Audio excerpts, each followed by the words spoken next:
ಕೆಲವು ಬಹಳ ಪ್ರಮುಖ ಸುದ್ದಿಗಳು, ಮಾಹಿತಿಗಳು, ವಾಸ್ತವಗಳು, ಆ ಕುರಿತಾದಂತಹ ವಿಶ್ಲೇಷಣೆ ಮತ್ತು ನಮ್ಮೆಲ್ಲ ಸೌಜನ್ಯ ಹೋರಾಟಗಾರರ ಗಮನಕ್ಕೆ ಮತ್ತು ಸಾರ್ವಜನಿಕರ ಗಮನಕ್ಕೆ, ಸಂಬಂಧಪಟ್ಟಂತಹ ಇಲಾಖೆಯ ಗಮನಕ್ಕೆ ತರುವಂಥ ಪ್ರಯತ್ನವನ್ನು ಈ ಯೂಟ್ಯೂಬ್ ಲೈವ್ನಲ್ಲಿ ಮಾಡ್ತಾಯಿದ್ದೀನಿ. ಆ್ಯಸ್ ಯೂಶುವಲ್ ಈ ನನ್ನ ಲೈವ್ ವಿಡಿಯೋಕ್ಕೆ ಯಾವುದೇ ರೀತಿಯಾದಂಥ ಕಾಪಿ ರೈಟ್ಸ್ ಇರುವುದಿಲ್ಲ.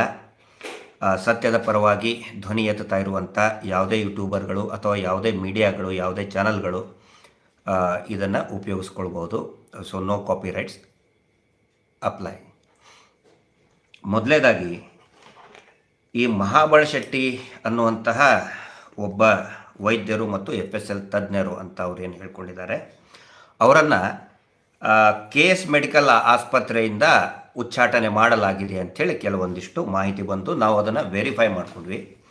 ಇಲ್ಲಿ ಮಹಾಬಳ ಶೆಟ್ಟರು KS ಮೆಡಿಕಲ್ ಹಾಸ್ಪಿಟಲ್ನಲ್ಲಿ ಇರ್ತಾರೋ ಇಲ್ಲೋ, ಬರೀ ಅದೊಂದಿಷ್ಟೇ ಆಗಿದ್ದರೆ ಏನೋ ಅಷ್ಟೊಂದು ಪ್ರಾಮುಖ್ಯತೆ ಪಡಿತಾ ಇರಲಿಲ್ಲ. ಆದರೆ ಯಾವಾಗ ಈ ಧರ್ಮಸ್ಥಳ ಪ್ರಕರಣಗಳು 39/2025 ಯಾವಾಗ ಬೆಳಕಿಗೆ ಬಂತು, ಆವಾಗ ತಟ್ಟನೆ ಶ್ರೀಯುತ ಮಹಾಬಳ ಶೆಟ್ಟಿ ಅವರು ಒನ್ಸ್ ಅಗೇನ್ TV ಚಾನಲ್ಗೆ ಬಂದು ಅಲ್ಲಿ ಈ ನಾನೇ 70 ಹೆಣಗಳನ್ನು ಸ್ಥಳಕ್ಕೇ ಬಂದು, ಧರ್ಮಸ್ಥಳ ಸ್ಥಳಕ್ಕೆ ಬಂದು, ಕಾಡಿನಲ್ಲಿ ಬಂದು ಕೊಳೆತಂಥ ಸ್ಥಿತಿಗಳಿದ್ದು, ನಾನು ಅದನ್ನು ನಾನೇ ಪೋಸ್ಟ್ಮಾರ್ಟಮ್ ಮಾಡಿದೆ, ನಾನೇ ಹೂತಾಕ್ಸಿದೆ ಅಂತ ಅವರೇ ಸ್ವಯಂ ಪ್ರೇರಣೆಯಿಂದ ಹೇಳಿಕೆ ಕೊಟ್ಟ ನಂತರ ಅದು ಬಹಳಷ್ಟು ಒಂದಿಷ್ಟು ಸಂಶಯಗಳನ್ನು ಹುಟ್ಟಾಕ್ತು. ಅದ್ರ ಜೊತೆಗೇ ಒಂದು TV ಚಾನಲ್ಗೆ ಹೋಗಿ ಅವ್ರು ಹೇಳ್ತಾರೆ, ಏನಂತ ಹೇಳಿದರೆ, ನಾನು ಸಂತೋಷ್ ರಾವ್ ನನ್ನನ್ನು ಎತ್ಕೊಂಡಿದ್ದ, ಹೀಗಾಗಿ ಸಂತೋಷ್ ರಾವ್ನೇ ಅತ್ಯಾಚಾರ ಮಾಡಿದ್ದು ಅಂತ ಕೆಲವೊಂದಿಷ್ಟು ಬಾಲಿಶವಾದಂಥ ಹೇಳಿಕೆಗಳನ್ನು ಕೊಟ್ಟರು. ಆವಾಗ ನಾವು ಒಂದಿಷ್ಟು ಪ್ರಶ್ನೆಗಳನ್ನು ಮತ್ತು ನಮ್ಮಲ್ಲಿ ಸಾರ್ವಜನಿಕವಾಗಿ ಉದ್ಭವವಾದಂತಹ ಪ್ರಶ್ನೆಗಳನ್ನು ಅವರಿಗೆ ಕೇಳಿದ್ವಿ. ಬೇಸ್ಡ್ ಆನ್ ಏನು ರಿಪೋರ್ಟ್ಸ್, ಪೊಲೀಸ್ ವರದಿಗಳು, ಆನಂತರ ಧರ್ಮಸ್ಥಳ ಪಂಚಾಯಿತಿ ಕೊಟ್ಟಂತಹ ದಾಖಲೆಗಳು, ಒಂದಿಷ್ಟು ಪ್ರಶ್ನೆ ಕೇಳಿದ್ವಿ. ಯಾವ್ದ್ಯಾವುದು ಅದರಲ್ಲಿ ಅಂತ ಹೇಳಿದರೆ, ಮಹಾಬಳ ಶೆಟ್ಟರಿಗೆ ನಾವು ಕೇಳಿದ್ದು, ಅಲ್ಲ ನೀವು 70 ಶವಗಳನ್ನು ನಾನೇ ಸ್ಥಳಕ್ಕೇ ಬಂದು ಪೋಸ್ಟ್ಮಾರ್ಟಮ್ ಮಾಡಿದೆ ಅಂತ ಹೇಳ್ತೀರಾ, ಆದರೆ ಅವುಗಳನ್ನು ಎಲ್ಲಿ ಹೂತು ಹಾಕಿದ್ರಿ, ಮತ್ತು ಆ ಪೋಸ್ಟ್ಮಾರ್ಟಮ್ ರಿಪೋರ್ಟ್ ಎಲ್ಲಿ, ಅದನ್ನು ಕೊಡಿ, ಆನಂತರ ಎಲ್ಲಿ ಹೂತು ಹಾಕಿದ್ರಿ ಅದನ್ನು ತೋರಿಸಿ. ಅವರಿಂತ ಯಾವುದೇ ಉತ್ತರ ಬರಲಿಲ್ಲ. ಆನಂತರ KS ಮೆಡಿಕಲ್ ಆಸ್ಪತ್ರೆಯಲ್ಲಿ, ಯಾಕಂದರೆ ಯಾಕೆ ಇದನ್ನು ರಿಲೇಟ್ ಮಾಡಬೇಕಾಯ್ತು ಅಂತ ಹೇಳಿದರೆ, ಮಹಾಬಳ ಶೆಟ್ಟರು KS ಹೆಗ್ಡೆ ಮೆಡಿಕಲ್ ಆಸ್ಪತ್ರೆಯ ಒಬ್ಬ ಡಿಪಾರ್ಟ್ಮೆಂಟ್ ಹೆಡ್, HOD ಅಂತ ಅವರು ಹೇಳ್ಕೊಂಡಿದ್ದು. ಮೇ ಬಿ ಇದ್ರು ಅವರು ಡಿಪಾರ್ಟ್ಮೆಂಟ್ ಹೆಡ್ ಅಂತ ಅಲ್ಲಿ ಅವ್ರ ಕಲೀಗ್ಸ್ ಕೂಡ ಹೇಳ್ತಾರೆ. ಹಾಗಿದ್ರೆ ನೀವು ಫ್ರೀಸರಲ್ಲಿ ನೀವು ಡೆಡ್ ಬಾಡಿಯನ್ನು, ಅನಾಥ ಶವಗಳದ್ದು ನಾವು ಕೇಳ್ತಾ ಇರೋದು ಬರೀ ಅನಾಥ ಶವಗಳದ್ದು, ಅದರ ವಾರಸುದಾರದ್ದು ಕೇಳೋದಕ್ಕೆ ನಮಗೆ ರೈಟ್ಸ್ ಇಲ್ಲ, ನಾವು ಕೇಳ್ತಾ ಇಲ್ಲ. ಅನಾಥ ಶವಗಳನ್ನು 3 ದಿನ 6 ದಿನ, ಒಂದೊಂದು ಸರಿ ನೀವು 41 ದಿನಾನೂ ಕೂಡ KS ಹೆಗಡೆ ಮೆಡಿಕಲ್ ಆಸ್ಪತ್ರೆಯಲ್ಲಿ ಇಟ್ಕೊಂಡಿದ್ರಿ. ಆ ಫ್ರೀಸರ್ ಚಾರ್ಜ್ ಯಾರು ಕೊಟ್ಟರು? ಯಾಕಂದರೆ ಒಂದು ಫ್ರೀಸರ್, ಒಂದು ಖಾಸಗಿ ಮೆಡಿಕಲ್ ಹಾಸ್ಪಿಟಲಲ್ಲಿ ಫ್ರೀಸರಲ್ಲಿ ಇಟ್ಕೋಬೇಕಂತ ಇದ್ದರೆ ಪ್ರತಿದಿನನೂ ಕೂಡ 3,000-5,000, ಕೆಲವೊಂದು ಕಡೆ 10,000 ರೂಪಾಯಿ ಚಾರ್ಜ್ ಇದೆ. ಸೊ ಅನಾಥ ಶವದ್ದು ಯಾರು ಕೊಟ್ಟರು ಮಹಾಬಳ ಶೆಟ್ರೆ ಅಂತ ನಾವು ಕೇಳಿದ್ವಿ. ಅದಕ್ಕೆ ಯಾವುದೇ ರೀತಿಯಾದಂಥ ಉತ್ತರ ಬರಲಿಲ್ಲ. ಇದಕ್ಕೆ ಅವರು ಒಂದು TV ಚಾನಲ್ಗೆ ಹೋಗಿ, ಗಿರೀಶ್ ಮಟ್ಟಣ್ಣವರಿಂತ ನನ್ನ ಕೊಲೆ ಬೆದರಿಕೆ ಇದೆ, ನನ್ನ ಮರ್ಡರ್ ಮಾಡಿಬಿಡ್ತಾರೆ, ನನ್ನ ಫ್ಯಾಮಿಲಿನ ಮರ್ಡರ್ ಮಾಡಿಬಿಡ್ತಾರೆ, ಬಾಲಿಶವಾಗಿ ಹೇಳಿದರು. ಅದಕ್ಕೆ ನಾನು ಕೂಡ ರಿಕ್ವೆಸ್ಟ್ ಮಾಡಿಕೊಂಡೆ ದಕ್ಷಿಣ ಕನ್ನಡ ಜಿಲ್ಲಾ SP ಅವರಿಗೆ ಮತ್ತು ಈ ರಾಜ್ಯದ ಪೊಲೀಸ್ ಮಹಾನಿರ್ದೇಶಕರಿಗೆ, ದಯವಿಟ್ಟು ಅವ್ರಿಗೊಂದು Z ಸೆಕ್ಯೂರಿಟಿನೋ Z+ ಸೆಕ್ಯೂರಿಟಿನೋ A to Z ಸೆಕ್ಯೂರಿಟಿ ಆದಿದೆ ಮಹಾಬಳ ಶೆಟ್ಟರಿಗೆ ಕೊಟ್ಬಿಟ್ರಿ. ಯಾಕಂದರೆ ನಾನು ಸ್ವತಃ ಅವ್ರು ನೋಡಿಲ್ಲ, ಅವ್ರ ನಂಬರ್ ಇಲ್ಲ, ಕಮ್ಯುನಿಕೇಷನ್ ಇಲ್ಲ, ವಾಟ್ ಎವರ್ ಅವರು ಹೇಳಿದ ಮೇಲೆ ನಾವು ಪ್ರಶ್ನೆ ಕೇಳಿದ್ದೇವೆ ಇಷ್ಟೇ. ಸೊ ಅವ್ರಿಗೇನಾದರೂ ಭಯ ಕಾಡ್ತಾ ಇತ್ತಂತ ಹೇಳಿದರೆ, ಪ್ರಶ್ನೆಗಳ ಕೇಳಿದರೆ ಅವ್ರಿಗೆ ಭಯ ಕಾಡ್ತಾ ಇತ್ತಂತ ಹೇಳಿದರೆ, ಅವ್ರಿಗೆ ದಯವಿಟ್ಟು A to Z ಸೆಕ್ಯೂರಿಟಿ ಕೊಟ್ಬಿಡಿ ಮಹಾಬಳ ಶೆಟ್ಟರಿಗೆ ಅಂತ ನಾವು ಹೇಳಿದ್ವಿ. ಇಷ್ಟೆಲ್ಲ ಬೆಳವಣಿಗೆ ಆಯಿತು. ಇದಾದ ನಂತರ, ಯಾಕಂತ ಹೇಳಿದ್ರೆ ನಾವು ಬರೀ ಮಾತಿಗೋಸ್ಕರ ಇಲ್ಲಿ ವಿಡಿಯೋ ಮಾಡಬೇಕು, ಮಾತಾಡಬೇಕು ಅಂತಲ್ಲ, ಸತ್ಯದ ಅನ್ವೇಷಣೆಗೆ ಹೊರಟಂಥವ್ರು ನಾವು. ಹೀಗಾಗಿ ಅನೇಕ ಜನ RTI ಪ್ರಮುಖರು, ಯಾಕಂತ ಹೇಳಿದರೆ ಈ ಎಲ್ಲ ಘಟನೆಗಳನ್ನು ಬರೀ ನಾವಿಷ್ಟೇ ಅಲ್ಲ, ಇಡೀ ರಾಜ್ಯದ ಅನೇಕ, ದೇಶದ ಅನೇಕ ಕಾನೂನು ತಜ್ಞರು ನೋಡ್ತಾ ಇದ್ದಾರೆ, ಮಾಹಿತಿ ಹಕ್ಕಿನ ಹೋರಾಟಗಾರರು ಪ್ರತಿಯೊಬ್ಬ ಪ್ರಜ್ಞಾವಂತರು ಕೂಡ ಗಮನಿಸ್ತಾ ಇದ್ದಾರೆ. ಅದರಲ್ಲಿ THM ರಾಜ್ಕುಮಾರ್ ಅಂತ ಒಬ್ಬ ಹಿರಿಯ RTI ಕಾರ್ಯಕರ್ತರು, ಬಳ್ಳಾರಿಯವರು, ಮತ್ತೆ ಇನ್ನೂ ಒಂದಿಷ್ಟು 4-5 ಜನ ಕಾರ್ಯಕರ್ತರು, RTI ಕಾರ್ಯಕರ್ತರು ಪ್ರಶ್ನೆ ಕೇಳಿದ್ರು KS ಹೆಗಡೆ ಮೆಡಿಕಲ್ ಆಸ್ಪತ್ರೆಗೆ ಮತ್ತು ಸ್ವತಃ ಶ್ರೀಯುತ ಡಾಕ್ಟರ್ ಮಹಾಬಳ ಶೆಟ್ಟರಿಗೆ ಒಂದಿಷ್ಟು ಪ್ರಶ್ನೆಗಳನ್ನು ಕೇಳಿದ್ರು. ಪೋಸ್ಟ್ ಮಾರ್ಟಮ್ ಮಾಡಿದ ವರದಿ ಎಲ್ಲಿ? 70 ಈಗ ನಂತರ ಮಹಾಬಳ ಶೆಟ್ಟರು 70 ಪೋಸ್ಟ್ ಮಾರ್ಟಮ್ ಮಾಡಿದ್ರು, ಎಲ್ಲಿ ಹೂತು ಹಾಕಿದ್ರಿ? ಕೆಲವೊಂದಿಷ್ಟು ರಿಲೇಟೆಡ್ ಟು ಮೆಡಿಕಲ್ ಆಸ್ಪೆಕ್ಟ್ಸ್ ಬಗ್ಗೆ, ಪೋಸ್ಟ್ ಮಾರ್ಟಮ್ ಬಗ್ಗೆ, ಫ್ರೀಸರ್ನಲ್ಲಿ ಇಟ್ಟು ಯಾಕೆ ಇಟ್ಕೊಂಡ್ರಿ? 6 ಕಿಲೋಮೀಟರ್ ದೂರದಲ್ಲಿ ಇರ್ತಕ್ಕಂತಹ ಬೆಳ್ತಂಗಡಿ ಸರ್ಕಾರಿ ಆಸ್ಪತ್ರೆಯನ್ನು ಬಿಟ್ಟು 74 ಕಿಲೋಮೀಟರ್ ಇರತಕ್ಕಂತಹ ಖಾಸಗಿ KS ಮೆಡಿಕಲ್ ಹಾಸ್ಪಿಟಲ್ಗೆ ಹೇಗೆ ತಗೊಂಡು ಹೋದ್ರು? ಯಾವ ಮಾನದಂಡದ ಮೇಲೆ ತಗೊಂಡ್ರು? ಅಷ್ಟೊಂದು ಎಕ್ಸ್ಪೆನ್ಸಿವ್ ಯಾರು ಕೊಟ್ಟರು ಅವ್ರಿಗೆ? ಸೊ ಈ ಥರ ಕೆಲವೊಂದಿಷ್ಟು ಮಾಹಿತಿಗಳನ್ನು ಕೇಳಿದಾಗ KS ಮೆಡಿಕಲ್ ಹಾಸ್ಪಿಟಲ್ ಅವರು ಆ ಒಂದು RTIಗೆ ಉತ್ತರವನ್ನು ಕೊಟ್ಟಿದ್ದಾರೆ, ನಾವು ಉತ್ತರವನ್ನು ಕೊಡುವುದಿಲ್ಲ. ಅದಕ್ಕೆ ಒಂದಿಷ್ಟು ಸೈಟೇಷನ್ಸ್ ಕೊಟ್ಟಿದ್ದಾರೆ. ಏನಂತ ಹೇಳಿದ್ರೆ, self financing deemed universities do not come under RTI act, right to information act 2005 ನಮ್ಗೆ ಕೊಡಕ್ಕೆ ಬರೋದಿಲ್ಲ ಅಂತ ಅವರು ಹೇಳಿದ್ದಾರೆ. ಓಕೆ, ಆ ನಂತರ ಕೆಲವೊಂದಿಷ್ಟು ಸೈಟೇಷನ್ಸ್ ಕೂಡ ಕೊಟ್ಟಿದ್ದಾರೆ. ಮಣಿಪಾಲ್ ಯೂನಿವರ್ಸಿಟಿ ವರ್ಸಸ್ ದಕ್ಷಿಣ ಕನ್ನಡ ಏನದು 2009 ಒಂದು ಸೈಟೇಷನ್ಸ್ ಕೊಟ್ಟಿದ್ದಾರೆ ಅವರು. Manipal university versus SK Dogra in 2009 writ ಪಿಟಿಷನ್ನಲ್ಲಿ ನಮಗೆ ಕೊಡಬಾರದು ಅಂತ ಹೇಳಿದ್ದಾರೆ ಅಂತ ಹೇಳ್ತಾರೆ. ಸೊ ಇನ್ನೊಂದು ಸೈಟೇಷನ್ಸ್ ಕೊಡ್ತಾರೆ, Shri ಸವಿನಯ Dakshina Kannada versus Nitte universities central information commission ಇದರ ಪ್ರಕಾರ ನಾವು ಮಾಹಿತಿಯನ್ನು ಕೊಡಕ್ಕೆ ಬರೋದಿಲ್ಲ ಅಂತ ಅವರು ಉತ್ತರ ಕೊಟ್ಟಿದ್ದಾರೆ. ಇಲ್ಲಿ ನಾನು KS ಮೆಡಿಕಲ್ ಆಸ್ಪತ್ರೆಗೆ ಎಲ್ಲ ಗೌರವಪೂರ್ವಕವಾಗಿ ಕೆಲವೊಂದಿಷ್ಟು ಪ್ರಶ್ನೆಗಳನ್ನು ಅಥವಾ ಕೆಲವೊಂದಿಷ್ಟು ನಮ್ಮ ಸಂಶಯಗಳನ್ನು ನಿಮ್ಮ ಮುಂದೆ ಇಡ್ತಾ ಇದ್ದೀನಿ. ಇಲ್ಲಿ ಆಸ್ಪತ್ರೆಯೇ, ನಿಮ್ಮ ಆಸ್ಪತ್ರೆಯೇ ತಪ್ಪೈಸಿತ್ತು ಅಂತ ನಾವು ಹೇಳಿಲ್ಲ. ಆ ನಂತರ ಇಲ್ಲಿ RTI ಕಾರ್ಯಕರ್ತರು ಕೇಳಿದ್ದೇನಂತ ಹೇಳಿದರೆ, ನಿಮ್ಮಲ್ಲಿ ಪೋಸ್ಟ್ ಮಾರ್ಟಮ್ ವರದಿ ಎಲ್ಲಿದೆ? ಅದು ಯಾರ್ದು? ಅನಾಥ ಶವಗಳದ್ದು. ಒಂದು ವೇಳೆ ವಾರಸುದಾರರು ಇದ್ರೆ ನಾವು ಕೆಳಗೆ ಬರಲ್ಲ, we don't have any locus standing, ಕೆಳಗೆ ಬರೋದಿಲ್ಲ. ಆದರೆ ಅನಾಥ ಶವಗಳದ್ದು ತಾವು ಹೇಳ್ತಾ ಇದ್ರಿ, ಈ ಏನೋ ನಮಗೆ ಇದು ಸೆಂಟ್ರಲ್ ಅಂದರೆ ಇನ್ಫಾರ್ಮೇಷನ್ ಪರ್ವ್ಯೂನಲ್ಲಿ ಬರೋದಿಲ್ಲ, ಮಾಹಿತಿ ಹಕ್ಕು ವ್ಯಾಪ್ತಿಯಲ್ಲಿ ಬರೋದಿಲ್ಲ ಅಂತ ತಾವು ಹೇಳ್ತೀರಿ. ಆದರೆ ನೋಡಿ, ನೀವು ಕೊಟ್ಟಂಥ ಸೈಟೇಷನ್ಸ್ನಲ್ಲಿರುವಂಥ ಪ್ರಕರಣಗಳು, ಅದರ ಸರ್ಕಮ್ಸ್ಟೆನ್ಸ್ ಬೇರೆ, ಈ ಸರ್ಕಮ್ಸ್ಟೆನ್ಸಸ್ಸೇ ಬೇರೆ. ಇಲ್ಲಿ ತಮ್ಮನ್ನು ಆರೋಪಿ ಸ್ಥಾನದಲ್ಲಿಟ್ಕೊಂಡು ಅಥವಾ ನಿಮ್ಮನ್ನು ಬ್ಲೇಮ್ ಮಾಡಬೇಕು ಅಂತ ಖಂಡಿತ ನಾವು ಈ ಮಾಹಿತಿಯನ್ನು ಆ ಮಾಹಿತಿ ಕಾರ್ಯಕರ್ತರು ಕೇಳಿಲ್ಲ. ಇಲ್ಲಿ ಒಂದು ಪರ್ಟಿಕ್ಯುಲರ್ ಪ್ಯಾಟರ್ನ್ ಗೋಚರ ಆಗ್ತಾ ಇದೆ. ಪ್ಯಾಟರ್ನ್ ಅಂತ ಹೇಳಿದರೆ, ಧರ್ಮಸ್ಥಳದಿಂದ ವ್ಯಾನಲ್ಲಿ ತೊಗೊಂಡು ಬರ್ತಾರೆ, ಆ್ಯಂಬುಲೆನ್ಸ್ನಲ್ಲಿ ತೊಗೊಂಡು ಬರ್ತಾರೆ. ಬೆಳ್ತಂಗಡಿ ಆಸ್ಪತ್ರೆ ಅಂದರೆ ಧರ್ಮಸ್ಥಳ ಟು ಬೆಳ್ತಂಗಡಿ ಆಸ್ಪತ್ರೆ ಅಂದರೆ ವಿತಿನ್ 5 to 6 ಕಿಲೋಮೀಟರ್ ಅಂದರೆ ಹೋಗಬೇಕಾದ್ರೆ ಅವನು ಸತ್ತು ಹೋಗ್ಬಿಡ್ತಾನೆ, ಆ ವ್ಯಕ್ತಿ ಅಥವಾ ಅವನು ಅಥವಾ ಅವಳು ಸತ್ತು ಹೋಗ್ಬಿಡ್ತಾಳೆ. ಸೊ ನಾವು ಡೈರೆಕ್ಟಾಗಿ KS ಹೆಗಡೆ ಮೆಡಿಕಲ್ ಹಾಸ್ಪಿಟ್ಲಿಗೆ ತಗೊಂಡು ಬರ್ತೀವಿ ಅಂತ ಸುಮಾರು ಉದಾಹರಣೆಗಳಿದೆ. ಹಾಗಿದ್ರೆ ಇಲ್ಲಿ ನಾನು ನಮ್ಮ ಪ್ರಶ್ನೆ ಮತ್ತು ಸಾರ್ವಜನಿಕವಾಗಿ ಸುಮಾರು ಜನ ಕೇಳ್ತಾ ಇದ್ದಾರೆ, ನಿಮಗೆ ಒಂದು ಮಾರಲ್ ಅಕೌಂಟಬಿಲಿಟಿ ಅನ್ನೋದು ಇರೋದಿಲ್ವಾ? ಇಷ್ಟು ಜನ ಸತ್ತಿದ್ದಾರೆ, ಇಷ್ಟು ಜನರದ್ದು ಪೋಸ್ಟ್ ಮಾರ್ಟಮ್ ಮಾಡಿದ್ದೀವಿ ಅಂತೇಳಿ ಸ್ವತಃ ಡಾಕ್ಟರ್ ಮಹಾಬಳ ಶೆಟ್ಟರು ಹೇಳಿದ್ದಾರೆ. 70 ಜನರದ ಪೋಸ್ಟ್ ಮಾರ್ಟಮ್, ಅದು ಯಾವಾಗ? ಇನ್ ದ ಇಯರ್ 2012 ಟೈಮ್ನಲ್ಲಿ, ಅಲ್ಲಿಂದ ಇಲ್ಲಿವರೆಗೆ ಅಂದರೆ 18 ವರ್ಷದಿಂದ ಅವರೇ ನಿಮ್ಮ ಅಂದರೆ KS ಹೆಗಡೆ ಮೆಡಿಕಲ್ ಆಸ್ಪತ್ರೆ ಸ್ಟಾರ್ಟ್ ಆಗಿದ್ದು in the year 1999 if I am correct. 18 ವರ್ಷದಿಂದ ನಾನೇ ಕೆಲಸ ಮಾಡಿದ್ದೀನಿ ಅಂತೇಳಿ ಸ್ವತಃ ಮಹಾಬಳ ಶೆಟ್ಟರು ಹೇಳಿದ್ದಾರೆ.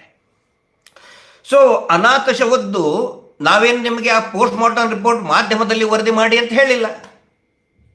ಮಾಹಿತಿ ಹಕ್ಕಿನ ಕಾರ್ಯಕರ್ತರು ರಾಜ್ಕುಮಾರ್ ಅವರು ಮತ್ತು ಇನ್ನುಳಿದಂಥವ್ರು ಆ್ಯಂಡ್ ಅದರ್ಸ್ ಏನು ಕೇಳಿದ್ದಾರೆ ಅದು ನಮಗೆ ಕೊಡಿ ಅಧ್ಯಯನಕ್ಕೆ ಅಥವಾ ಕಾನೂನಿನ ಹೋರಾಟಕ್ಕೆ. ಯಾಕಂದರೆ ಅವ್ರು ಯಾರು, ಹ್ಯಾಂಗೆ ಸತ್ರು, ಯಾಕೆ ಸತ್ರು, ಪೊಲೀಸರು ಹೇಳಿದ ನಿಜಾನ, ಎಲ್ಲವೂ ಕೂಡ ಸಂಶಯಾಸ್ಪದವಾಗಿಯೇ ಇದೆ. ಸೊ ಮಾರಲ್ ಒಂದು ಕನ್ವಿಕ್ಷನ್ ಇರೋದಿಲ್ವಾ, ಅದನ್ನು ಕೇಳಿದ್ದು.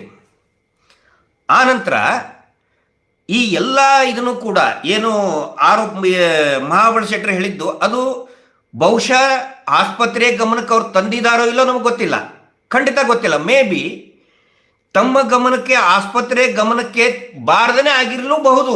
ಅದನ್ನು SIT ಅವರು ತನಿಖೆ ಮಾಡಬೇಕು. ಇನ್ನೊಂದರಲ್ಲಿ ಹೇಳ್ತಾರೆ ಕೇಸ್ನಲ್ಲಿ, ಒಂದು ಡೆಡ್ ಬಾಡಿಯನ್ನು ಪ್ರೈವೇಟ್ ಕ್ರಿಮೇಟೋರಿಯಂ ಅಂದರೆ ನಮ್ಮ ಖಾಸಗಿ ಏನು ಸ್ಮಶಾನ ಆ ಥರ ಇರ್ತದ ಗೊತ್ತಿಲ್ಲ ನಮಗೆ. ಒಂದು ಆಸ್ಪತ್ರೆಗೆ ಖಾಸಗಿ ಸ್ಮಶಾನ ಇರ್ತದ?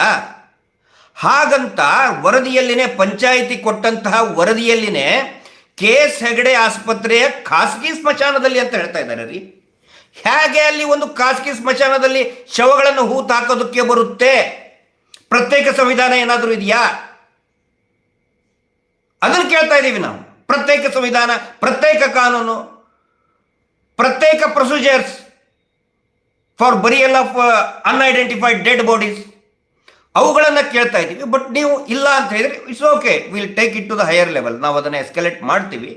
ಈ ತಾವು ಮಾಹಿತಿ, ಯಾಕಂತ ಹೇಳಿದ್ರೆ ಆ ಪೋಸ್ಟ್ ಮಾರ್ಟಮ್ ರಿಪೋರ್ಟ್ ನಮ್ಗೆ ಯಾಕೆ ನೋಡಿ, ಮೊನ್ನೆ ಒಂದು ಉದಾಹರಣೆ ಕೊಟ್ಟು ಹೇಳ್ತಾ ಇದ್ದೀನಿ.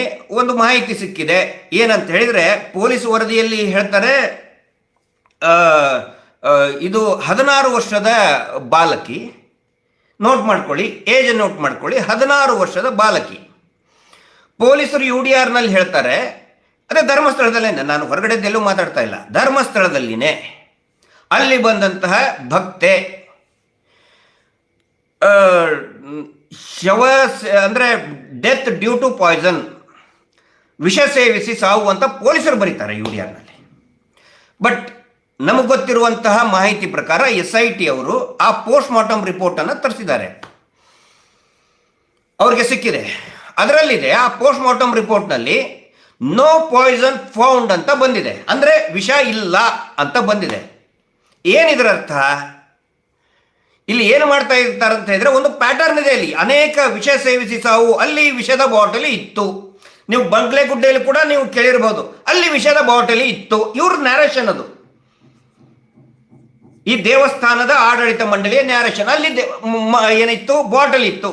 ಅದನ್ನೇ TV ಚಾನಲ್ನವರು ಯಥಾವತ್ತಾಗಿ ಓದ್ತಾ ಇದ್ದಾರೆ, ಅಲ್ಲಿ ವಿಷದ ಬಾಟಲಿ ಇತ್ತು. ಇಲ್ಲಿಯೂ ಹೇಳ್ತಾರೆ ವಿಷ ಸೇವಿಸಿ ಸತ್ತಿದ್ದಾರೆ. ಆದರೆ ಪೋಸ್ಟ್ ಮಾರ್ಟಮ್, ನಾನು ಬರೀ ಒಂದು ಎಕ್ಸಾಂಪಲ್ ಹೇಳ್ತಾ ಇದ್ದೀನಿ, ಪೋಸ್ಟ್ ಮಾರ್ಟಮ್ ವರದಿ ನೋಡಿದರೆ ವಿಷ ಸೇವಿಸಿಲ್ಲ ಅಂತಾನೆ ಬರ್ತದೆ ಪೋಸ್ಟ್ ಮಾರ್ಟಮ್ ರಿಪೋರ್ಟಲ್ಲಿ. ಹಾಗಿದ್ರೆ ಇಲ್ಲಿ ಒಂದು ಪರ್ಟಿಕ್ಯುಲರ್ ಪ್ಯಾಟರ್ನ್ ಇದೆ. ಸತ್ತ ಮೇಲೆ ಅಂದ್ರೆ ಆ ಶವದ ಬಾಯಿಯಲ್ಲಿ ಇವರು ವಿಷವನ್ನು ಸುರಿತಾರೆ. ಯಾಕಂದ್ರೆ ಮೇಲೋಟಕ್ಕೆ ಕಾಣಬೇಕು, ಘಾಟು ಬರಬೇಕು, ವಿಷದ ಘಾಟು ಬರಬೇಕು. ನೋಡಿದವರಿಗೆ ಒಂದು 4-5 ಜನ ಸೇರಿರ್ತಾರೆ, ವಿಷ ಕುಡಿದು ಸತ್ತಿರ್ತಾಳೆ. ಆ ಒಂದು ಸುತ್ತಮುತ್ತಲು ನೆರೆದಂತಹ ಜನಕ್ಕೆ ಆ ಒಂದು ಆ ಥರ ಒಂದು ಚಿತ್ರಣ ಬರಬೇಕು. ಆ ಥರ ಒಂದು ಪ್ಯಾಟರ್ನ್ ಕ್ರಿಯೇಟ್ ಗೊತ್ತಾಗತ್ತೆ, ಬಹಳ ಕ್ಲಿಯರ್ ಆಗಿದೆ. ಹೀಗಾಗಿ ಪೋಸ್ಟ್ ಮಾರ್ಟಮ್ ರಿಪೋರ್ಟನ್ನು ನಾವು ಕೇಳಿದ್ದು KS ಹೆಗಡೆ ಆಸ್ಪತ್ರೆಯವರು ನಿರಾಕರಿಸಿದ್ದಾರೆ. Will take it to the higher level. ವಸ್ತುಸ್ಥಿತಿ ಇದು ಇರಬೇಕಾದ್ರೆ ಆ ನಂತರ ಮಹಾಬಲ ಶೆಟ್ಟರ್ನ ನಾವು ಅದನ್ನು ಏನಂತಾರೆ, we welcome your move. KS Hegde medical ಆಸ್ಪತ್ರೆಯ ಏನು ತಾವು ಬಹುಶಃ ನಮಗೆ ಗೊತ್ತಿರುವಂತಹ ಮಾಹಿತಿ ಪ್ರಕಾರ from the last 2 to 3 months Mahabala ಶೆಟ್ಟರು ತಮ್ಮ ಇನ್ಸ್ಟಿಟ್ಯೂಟಿಗೆ ಬರ್ತಾ ಇಲ್ಲ ಅವರು. ನೀವಾಗೆ ಅವರನ್ನು ಹೊರಗಡೆ ಹಾಕಿದರೆ ವಿ ವೆಲ್ಕಮ್ ದಟ್, ನಿಜವಾಗ್ಲೂ ಅದನ್ನು ಅಪ್ರಿಷಿಯೇಬಲ್. ಆದರೆ ಯಾವಾಗ ಮಹಾಬಲ ಶೆಟ್ಟರನ್ನ ನಿಮ್ಮ ಇನ್ಸ್ಟಿಟ್ಯೂಟಿಂದ ಆಚೆಗೆ ಹಾಕಿದ್ರು ಅಥವಾ ಅವರೇ ರಿಸೈನ್ ಮಾಡಿ ಹೋಗಿದ್ದಾರೆ, ಅವ್ರು ಹೇಳ್ತಾರೆ ನಾನು ರಿಸೈನ್ ಮಾಡಿದ್ದೀನಪ್ಪ, ನಾನು ಎಲ್ಲರಿಗೂ ಥ್ಯಾಂಕ್ಸ್ ಹೇಳಿದ್ದೀನಿ. ಯಾಕಂದರೆ ಅದು ನೋಟ್ ನೋಡಿದ್ದೀನಿ, ಅವ್ರ ಕಲೀಗ್ಸಿಗೆ, ಇಡೀ ಎಂಟೈರ್ ಡಿಪಾರ್ಟ್ಮೆಂಟಿಗೆ ಥ್ಯಾಂಕ್ಸ್ ಹೇಳಿದೆ. ಯಾಕಂದರೆ ನೋಡಿ, ಯಾರಿಗೆ ಹೊರಗಡೆ ಹಾಕಿದರೆ, ಯಾಕಂದರೆ ಇದು ಪ್ರೈವೇಟ್ ಖಾಸಗಿ ಇನ್ಸ್ಟಿಟ್ಯೂಟು, ಇಲ್ಲಿ ಯಾರಿಗೆ ಹೊರಗಡೆ ಹಾಕಿದ್ರು ಕೂಡ ಹೌದು ನನಗೆ ಒದ್ವರ್ಗ ಹಾಕಿದ್ರು, ನನಗೆ ಉಗೋದು ಉಪ್ಪು ಹಾಕಿದ್ರು ಅಂತ ಯಾರೂ ಹೇಳಲ್ಲ. ಸರ್ಕಾರಿ ಗೌರ್ಮೆಂಟ್ ಹಾಸ್ಪಿಟಲ್ಲು DHO ಅಂತ ಹೇಳಿದರೆ ಅವರು ಜಗಳ ತೆಗಿತಾರೆ, ನನಗೆ ಯಾಕೆ ಹೊರಗಡೆ ಹಾಕಿದ್ರಿ, ನಾನು ಕುರ್ಚಿ ಬಿಡಲ್ಲ. ನೀವು ನೋಡಿರ್ಬೋದು KMCಯಲ್ಲಿ ಅಥವಾ ಬೇರೆ ಬೇರೆ ಗೌರ್ಮೆಂಟ್ ಹಾಸ್ಪಿಟಲ್ಲಿ, ವಿಕ್ಟೋರಿಯಾ ಹಾಸ್ಪಿಟಲ್ನಲ್ಲಿ ಟ್ರಾನ್ಸ್ಫರ್ ಮಾಡಿದರೆ ನಾನು ಟ್ರಾನ್ಸ್ಫರ್ ಆಗೋದಿಲ್ಲ, ನಾನು ಇದೇ ಕುರ್ಚಿ ಗಟ್ಟಿಯಾಗಿ ಹಿಡ್ಕೊಂಡಿರ್ತೀನಿ ಅಂತ ಹಿಂಗೆ ಮಾಡ್ತಾರೆ. ಬಟ್ ಖಾಸಗಿ ಮೆಡಿಕಲ್ ಹಾಸ್ಪಿಟಲ್ ಆಗಲಿ ಕಾಲೇಜ್ನಲ್ಲಿ ಆ ಥರ ಆಗೋದಿಲ್ಲ. ಎಸ್, ಹೊರಗಡೆ ಎಕ್ಸಿಟ್ ದಾರಿ ತೋರಿಸ್ತಾರೆ, ಅದಕ್ಕೆ ಅವರೆಲ್ಲರಿಗೂ ಅವ್ರಿಗೆ ಥ್ಯಾಂಕ್ಸು, ನಿಮಗೆ ಥ್ಯಾಂಕ್ಸು, ಎಲ್ಲರಿಗೂ ಥ್ಯಾಂಕ್ಸು ಅಂತ ಹೇಳಿ ಒಂದು ಹೋಗಬೇಕಾದ್ರೆ ಒಂದು ಗುಡ್ ಬೈ ಹೇಳೋದಕ್ಕೆ ಒಂದು ಫಾರ್ಮಾಲಿಟೀಸ್ ಮಾಡಿ ಹೋಗಿದ್ದಾರೆ. ಅವರು ಎಕ್ಸಿಟ್ ಆಗಿದ್ದಾರೆ ಅಂತ ಹೇಳಿದರೆ ವೆರಿ ಸೀರಿಯಸ್ ಕ್ವಶನ್ ಬರ್ತದೆ. ಸೊ ಮೇಲ್ನೋಟಕ್ಕೆ ಅಕ್ರಮ ಸಾಬೀತು ಆಗಿದೆ. ಯಾರು ಅಕ್ರಮ ಮಾಡಿದ್ದಾರೆ? KS ಹೆಗಡೆ ಅವರು ಮಾಡಿದ್ದಾರೆ ಅಂತ ನಾವು ಖಂಡಿತ ಹೇಳಲ್ಲ. ಅದನ್ನು SIT ಅವರೇ ಹೇಳಬೇಕು. ನಿಮ್ಮ ಗಮನಕ್ಕಿಲ್ದೇ ಇವರೇನಾದರೂ ಮಾಡ್ತಾಯಿದ್ರಾ? ಮಹಾಬಲ ಶೆಟ್ಟರ್ ಏನಾದರೂ ಮಾಡ್ತಾಯಿದ್ರಾ? ಯಾಕಂತ ಹೇಳಿದರೆ ಅವರು ರಿಸೈನ್ ಕೊಟ್ಟರು, ಬೇರೆ ಇದಕ್ಕೆ ಹೋದರು ಅಂತ ಹೇಳಿದರೆ ಅಲ್ಲಿಗೆ ಮುಗಿಯೋದಿಲ್ಲ. ದೇರ್ ಈಸ್ ಸಮಥಿಂಗ್, ಒಂದು ಕೆಮಿಕಲ್ ರಿಯಾಕ್ಷನ್ ಆಗ್ತಾ ಇದೆ ಅಲ್ಲಿ ಶವಗಳ ಕುರಿತಾದಂತಹ. ಮತ್ತು ನಾವು ಕೇಳಿದ್ವಲ್ಲ, ಯಾರಿಗೂ ಗೊತ್ತಾಗಲಾರ್ದೆ ಶವಗಳ ಇಷ್ಟೇ ಅಂತಿದ್ದೆ ನಾನು. ಇಷ್ಟಕ್ಕೆ ಗಿರೀಶ್ ಮಟ್ಟಣ್ಣ ಅವರು ಮರ್ಡರ್ ಮಾಡ್ತಾರೆ ಅಂತ ಹೇಳಿದರು. ಸೊ ಮೀನಿಂಗ್ಲೆಸ್ ಕಮೆಂಟ್ಸ್ TV ಚಾನಲ್ಗೆ ಹೋಗಿ. ಸೊ ಏನೋ ನಡೀತಾ ಇದೆ, ಮೇಲ್ನೋಟಕ್ಕೆ ಸಾಬೀತಾಗಿದೆ. ನಾವು ಕೇಳೋದು, ಇಷ್ಟೊಂದೆಲ್ಲ ಇಟ್ಕೊಂಡು SIT ನಿಲ್ಲಿಸಬೇಕು, ಆನಂತರ ಷಡ್ಯಂತ್ರ, ಬುರುಡೆ ಗ್ಯಾಂಗು, ಅರ್ಥ ಆಗಲ್ವಾ ನೋಡೋರಿಗೆ? ನೋಡೋರಿಗೆ ಅರ್ಥ ಆಗಲ್ವಾ? ಮಹಾಬಲ ಶೆಟ್ಟರ್ ಹೇಳ್ತಾರೆ, ನಾನು ಸಂತೋಷ್ ರಾವ್ ಇವ್ರನ್ನ ಎತ್ಕೊಂಡಿದ್ದಂತೆ, ನನ್ನ ಎತ್ಕೊಂಡಿದ್ದ, ಮುದ್ದಾಡಿದ, ಅದಕ್ಕೆ ಸಂತೋಷ್ ರಾವ್ನೇ ಅತ್ಯಾಚಾರಿ. ಒಂದು ನಾನು ಹೇಳ್ತಾ ಇದ್ದೀನಿ, ಒಬ್ಬ FSL ಎಕ್ಸ್ಪರ್ಟ್ ಆಗಲಿ ಅಥವಾ ಡಾಕ್ಟರ್ಗಳಾಗಲಿ, FSL ಎಕ್ಸ್ಪರ್ಟ್, ಇವರು FSL ಎಕ್ಸ್ಪರ್ಟ್ ಅಂತ ಇದ್ದಾರೆ, ಅವರು ಜಡ್ಜ್ಮೆಂಟ್ ಕೊಡೋಕ್ಕಾಗೋದಿಲ್ಲ. ಇವನೇ ಅಪರಾಧಿ, ಇವನು ಮಾಡಿದ್ದಾನೆ, ಇವನು ಮಾಡಿಲ್ಲ ಅಂತ ಹೇಳೋಕ್ಕಾಗೋದಿಲ್ಲ. ಅವ್ರದ್ದು ಏನು ಕೆಲಸ? ಕೇಳಿದಂತಹ ಪ್ರಶ್ನೆಗೆ, ಇನ್ವೆಸ್ಟಿಗೇಟಿಂಗ್ ಆಫೀಸರ್ ಕೇಳಿದಂತಹ ಪ್ರಶ್ನೆಗೆ ಮ್ಯಾಚ್ ಆಗುತ್ತಾ? Blood group of this person accused, blood group of victim match ಆಗುತ್ತಾ ಇಲ್ಲ ಅಂತ ಹೇಳಿ yes or no. DNA accused match ಆಗುತ್ತಾ? Yes or no. Yes or no ಅನ್ನೋದ್ರಲ್ಲಿನೇ ಅವರು ಕೊಡಬೇಕಾಗತ್ತೆ. ಹೊರತು ಇವನೇ ಮಾಡಿದ್ದ, ಅವನು ನನ್ನ ಎತ್ಕೊಂಡು ಬಿಟ್ಟ, ಸಂತೋಷ್ ರಾವ್ ನನ್ನ ಮುದ್ದಾಡಿದ, ಅದರ ಸಲುವಾಗಿ ಅವನೇ ಮಾಡಿದ್ದ, ಅದು ಒಂದು ಖಾಸಗಿ ಚಾನೆಲ್ನಲ್ಲಿ ಹೋಗಿ ಹೇಳೋದಕ್ಕೆ ಬರೋದಿಲ್ಲ. ಇದು ಅವರ designation as a FSL expert, as a doctor, ಅದರ ದುರುಪಯೋಗ. They cannot give judgment. ಅದನ್ನ KS ಹೆಗಡೆ ಮೆಡಿಕಲ್ ಆಸ್ಪತ್ರೆಯ ಡಿಪಾರ್ಟ್ಮೆಂಟ್ ಹೆಡ್ ಆದಂತಹ, ಒಂದು ಇಲಾಖೆ ಮುಖ್ಯಸ್ಥರಾದಂತಹ ಮಹಾಬಲ ಶೆಟ್ಟರು ಆ ದೊಡ್ಡ ಪ್ರಮಾದವನ್ನು ಮಾಡಿದ್ದಾರೆ. ಇಲ್ಲಿ ನೋಡಿ, ಮಹಾಬಲ ಶೆಟ್ಟರು ಒಂದು ದೊಡ್ಡ ಕನೆಕ್ಟಿವಿಟಿಯನ್ನು ಎಲ್ಲರಿಗೂ ತೋರಿಸ್ಕೊಟ್ಟಿದ್ದಾರೆ. ಏನಂತ ಹೇಳಿದ್ರೆ, ಸೌಜನ್ಯ ಪ್ರಕರಣದಲ್ಲಿನೂ ಕೂಡ ಸಂತೋಷ್ ರಾವ್ದು ಮೆಡಿಕಲ್ ಟೆಸ್ಟ್ ಗೌರ್ಮೆಂಟ್ ಹಾಸ್ಪಿಟಲ್ನಲ್ಲಿ ಆಗುತ್ತೆ, ಬೆಳಿಗ್ಗೆ ಆಗುತ್ತೆ. ಅವನ ಮರ್ಮಾಂಗ ಏನೂ ಕೂಡ ಅಲ್ಲಿ ಗಾಯ ಇಲ್ಲ ಅಂಥೇಳಿ ಡಾಕ್ಟರ್ ಉಸ್ಮಾನ್ ಆದಮ್ ಅವರು ಹೇಳ್ತಾರೆ, ಸರ್ಕಾರಿ ವೈದ್ಯರವರು. ಬೆಳಿಗ್ಗೆ ಅದನ್ನು ಹೇಳಿದರೆ ಮಧ್ಯಾಹ್ನದವರೆಗೆ ಖಾಸಗಿ ಮೆಡಿಕಲ್ ಹಾಸ್ಪಿಟಲ್, ಇದೇ KS ಮೆಡಿಕಲ್ ಆಸ್ಪತ್ರೆಯ ಇದೇ ಮಹಾಬಲ ಶೆಟ್ಟರು ಹೇಳ್ತಾರೆ, ವರದಿಯನ್ನು ಕೊಡ್ತಾರೆ, ಹೌದು ಅವನಿಗೆ ಗಾಯ ಆಗಿತ್ತು. ಸರ್ಕಾರಿ ಆಸ್ಪತ್ರೆ ಡಾಕ್ಟರ್ಗೆ ಎಕ್ಸ್ಪರ್ಟ್ ಹೇಳ್ತಾರೆ ಆಗಿಲ್ಲ ಅಂತ, ಇವ್ರು ಹೇಳ್ತಾರೆ ಆಗಿತ್ತು ಅಂತ ಹೇಳಿ. ಆ ನಂತರ ಪದೇ ಪದೇ ಆ ಪ್ರಕರಣದಲ್ಲಿ ಬಂದು ಸಂತೋಷ್ ರಾವ್ಗೆ ಗಾಯ ಆಗಿತ್ತು, ನಾನು ಎಕ್ಸ್ಪರ್ಟು, ನಾನು ಕೊಟ್ಟಿದ್ದೀನಿ ಅಂತ ಅವಾಗ ಹೇಳ್ತಾರೆ. ಮತ್ತು ಈಗಲೂ ಕೂಡ ಆ ವಾದದಲ್ಲಿ ಇವರೇ ಬರ್ತಾರೆ. ಒನ್ಸ್ ಅಗೇನ್ ಈ ಶವ ಹೂತಿಟ್ಟ ಪ್ರಕರಣದಲ್ಲಿ ತಟ್ಟನೆ ಇವರೇ ಬರ್ತಾರೆ, ನಾನೇ ಹೂತಾಕ್ಸಿದೆ ಅಂಥೇಳಿ. ಇವ್ರನ್ನ, ಈ ಆಡಳಿತ ಮಂಡಳಿಯವ್ರನ್ನ, ನಿಜವಾದ ಕೊಲೆಗಡಕರನ್ನ ಪ್ರೊಟೆಕ್ಟ್ ಮಾಡೋದಕ್ಕೆ ಶೀಲ್ಡ್ ಆಸ್ ಇವ್ರು ಬರ್ತಾರೆ. ಆನಂತರ ನೋಡಿ ಮಜಾ, ಇನ್ನೂ ಒಂದು, ಈಗೇನು ಇವ್ರು ಇಂತರ ಹೋದ್ರಲ್ಲ KS ಹೆಗಡೆ ಮೆಡಿಕಲ್ ಆಸ್ಪತ್ರೆ ಅಂತ, ಅವ್ರು ಇನ್ನೊಂದು ಇನ್ಸ್ಟಿಟ್ಯೂಟಿಗೆ ಹೋಗಿದ್ದಾರೆ. ಆ ಇನ್ಸ್ಟಿಟ್ಯೂಟ್ ಕೂಡ ಇದೇ ಧರ್ಮೋದ್ಯಮಿಗಳದ್ದೇ, ಇವರೇ ಫೈನಾನ್ಸ್ ಮಾಡಿದ್ದು, ಇದೇ ಧರ್ಮೋದ್ಯಮಿಗಳದ್ದೇ ಮ್ಯಾನೇಜ್ಮೆಂಟ್ ಇರುವಂಥ ಇನ್ಸ್ಟಿಟ್ಯೂಟಿಗೆ ಇವ್ರನ್ನ ಮತ್ತೆ ಕಳಿಸಿದ್ದಾರೆ. ಸೊ ಬಹಳ ಕ್ಲಿಯರ್ ಆಗಿ ಇವರೇ ತೋರಿಸ್ಕೊಡ್ತಾ ಇದ್ದಾರೆ. ಸೌಜನ್ಯ ಪ್ರಕರಣದಲ್ಲಿ ಬಹಳ ಒಂದು ಸಂಚನ್ನ ಮಾಡಿ ಇವರು FSL ಎಕ್ಸ್ಪರ್ಟೈಸನ್ನು ದುರುಪಯೋಗ ಪಡಿಸಿ ಬೇಕು ಅಂತಲೇ ಸಂತೋಷ್ ರಾವ್ ಅವರನ್ನ ಸಿಕ್ಕಿಸಿ ನಿಜವಾದ ಅಪರಾಧಿಗಳನ್ನ ರಕ್ಷಣೆ ಮಾಡಿದಂತ ಒಂದು ಒಳಸಂಚು ಇದೆ. ಆ ಒಳಸಂಚಿನಲ್ಲಿ ಇದೇ ಮಹಾಬಲ ಶೆಟ್ಟರು ಭಾಗಿಯಾಗಿದ್ದಾರೆ ಅನ್ನುವಂತ ಅನೇಕ ಲಕ್ಷಣಗಳು ಕಂಡು ಬರುತ್ತೆ. ಇದನ್ನ SIT ಅವರು ಕಂಡು ಹಿಡಿಲೇಬೇಕು. ಸುಮ್ಮನೆ ಈ ಎಲ್ಲರಿಗೂ ನೋಟಿಸ್ ಕೊಟ್ಟು ಗಂಟೆಗಟ್ಟಲೆ ಕುಡಿಸೋದು ಇದನ್ನ ಮಾಡೋದು ಅದು ಅಲ್ಲ. ಇದನ್ನ ಕಂಡು ಹಿಡಿಬೇಕು. ಈ ಪ್ರಕರಣಗಳು ಪತ್ತೆ ಆಗಬೇಕು ಅನ್ನೋದು ನಮ್ಮ ಆಗ್ರಹ. ನಮಗೇನು ಯಾರ್ದು ನಾವೇನು ಸ್ವತಃ ಮೇಲೆ ಬಿದ್ದು ಮಹಾಬಲ ಶೆಟ್ಟರ್ ಬಗ್ಗೆ ನಾವು ಕಮೆಂಟ್ ಮಾಡಿಲ್ಲ. ಯಾವಾಗ ಅವ್ರು ಹೋದ್ರು TV ಚಾನಲ್ಗೆ ಹೋದ್ರು, ಆ TV ಚಾನಲ್ಗೂ ಕೂಡ ಒಂದು ಬದ್ಧತೆ ಅನ್ನೋದು ಇರಬೇಕಾಗತ್ತೆ. ಅವ್ರಿಗೆ ಯಾವ ಬದ್ಧತೆನೂ ಇಲ್ಲ. ದಿನ ಈಗ ನೋಡ್ತಾ ಇದ್ರಲ್ಲ ರೋಲ್ ಕಾಲ್ ರಿಪಬ್ಲಿಕ್, ದಿನ ಒಬ್ಬೊಬ್ಬರು ಕರೆಸೋದು, ಚೇರ್ ಮೇಲೆ ಕುಂದ್ರಿಸೋದಲ್ಲಿ ಸುಳ್ಳು ಹೇಳ್ಸೋದು. ಮಟ್ಟಣ್ಣವ್ರು ಏನಂತ ಹೇಳು ಹಿಂಗೆ ಅವರೇ ಬರೆದು ಕೊಟ್ಟಿರ್ತಾರೆ, ಅವರೇ ಒಂದು ನ್ಯಾರೇಷನ್ ಬರೆದು ಕೊಟ್ಟಿರ್ತಾರೆ. ಮೊನ್ನೆ ಒಬ್ಬರನ್ನ ಯಾರನ್ನು ಕರೆಸಿದ್ರು, ಅದಕ್ಕಿಂತ ಮುನ್ನ ಸುಳ್ಳು ಹೇಳೋ ಒಂದು ಶೋ.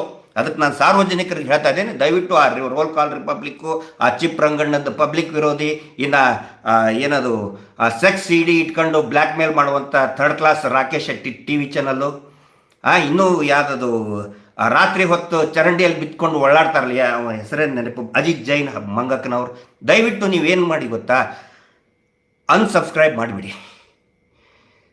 ಇಷ್ಟೊಂದು ಘಟನೆಗಳು ನಡೆದಿದೆ ಅಲ್ಲ ರೀ. ಈ TV ಚಾನಲ್ನವ್ರಿಗೆ ನಿಮಗೆ ಬದ್ಧತೆ ಇತ್ತಂತ ಹೇಳಿದರೆ, ನಾವೇನು ಮೇನ್ ಸ್ಟ್ರೀಮ್ ಎಂಟೈರ್ ಮೀಡಿಯಾಕ್ಕೆ ವಿರೋಧಿ ಅಲ್ಲ, ಆದರೆ ಯಾಕೆ ನೀವು ಪ್ರಶ್ನೆ ಮಾಡ್ತಾ ಇಲ್ಲ? ಯಾಕೆ ಮಾಡ್ತಾ ಇಲ್ಲ ಅವ್ರಿಗೆ ಪ್ರಶ್ನೆಗಳನ್ನು? ಮಹಾಬಲ ಶೆಟ್ಟರ್ ನೋಡಿಪ್ಪ, ಈಗ KS ಮೆಡಿಕಲ್ ಹಾಸ್ಪಿಟಲ್ ಅಂತ ಎಕ್ಸಿಟ್ ಆದರು, ಪ್ರಶ್ನೆ ಮಾಡಿರಿ. ನೀವೇ ಕರೆಸ್ಕೊಂಡು ಕುಂದಿರಿಸಿ, ಗಂಟೆಗಟ್ಟಲೆ ಕುಂದಿಸ್ಕೊಂಡು, ಮಟ್ಟಣ್ಣವ್ರು ನನಗೆ ಕೊಲೆ ಬೆದರಿಕೆ ಇದೆ. ಆನಂತರ ಡಿಟಾಕ್ಸ್ ದಿನೇಶ್ ಅವರು 15 ಅರ್ಥಪೂರ್ಣವಾದಂಥ ಪ್ರಶ್ನೆಗಳನ್ನು ಕೇಳಿದರು. ಒಂದೇ ಒಂದು ಉತ್ತರ ಕೂಡ ಮಹಾಬಲ ಶೆಟ್ಟರಿಂದ ಅಥವಾ ಆ TV ಚಾನಲ್ನಲ್ಲಿ ಬಂದಿಲ್ಲ. ಏನಿದ್ರ ಅರ್ಥ? ದಿನ ಒಬ್ಬೊಬ್ಬರನ್ನು ಕರೆಸೋದು, ಸುಳ್ಳು ಹೇಳಿಸೋದು, ಕಳಿಸೋದು. ನಾವು ಫಾಲೋ ಅಪ್ ಮಾಡ್ತೀವಿ, ನಾವು ಸುಮ್ಮನೆ ಏನೋ ಹೇಳಿ ಬಿಡಲ್ಲ, ಫಾಲೋ ಅಪ್ ಮಾಡ್ತೀವಿ. ನಾವು ಹೇಳೋದು ಇವರೇನಾದರೂ ಯಾಕಂದರೆ ಅವ್ರು ಮಾತಾಡೋದ್ರಲ್ಲಿ ಕ್ಲಿಯರಾಗಿ ಕಾಣ್ತಾ ಇದೆ ಸೌಜನ್ಯ ಪ್ರಕರಣದಲ್ಲಿ ಯಾವ ರೀತಿ ಹಾಳು ಮಾಡಿದ್ರು ಇವರು ಅಂತೇಳಿ. ಆ ನಮಗಿದೆ, ಆ ಸಂಕಟ ಇದೆ, ಅದ್ರ ಸಲುವಾಗಿ ಕೇಳ್ತಾ ಇದ್ದೀವಿ. ತುಂಬ ಡೀಸೆಂಟಾಗಿ ಕೇಳ್ತಾ ಇದ್ದೀವಿ. ಇದಕ್ಕೆಲ್ಲ ಉತ್ತರ ಕೊಡ್ತೀರಾ?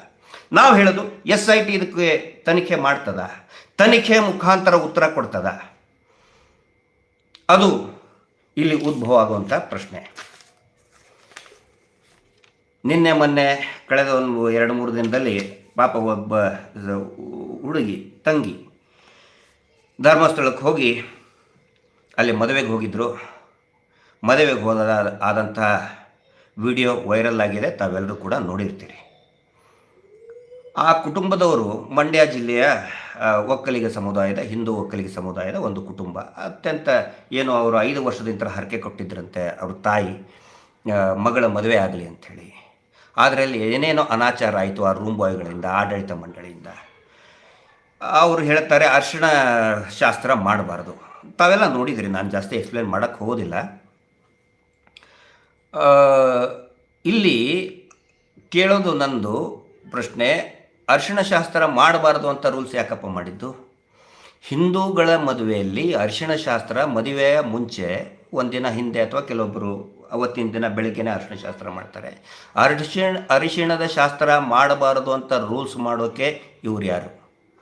Veerendra Jain and company, Harshendra Jain and company. ಹಿಂದೂಗಳು ಮದುವೆ ಹೊತ್ತಿನಲ್ಲಿ, ಮದುವೆಗೆ ಮುಂಚೆ ಅರಿಶಿಣ ಶಾಸ್ತ್ರ ಮಾಡಬಾರ್ದು ಅಂಥೇಳಿ 30,000 ರೂಪಾಯಿ ನೀವು ತೊಗೊಂಡಿದ್ದೀರಿ.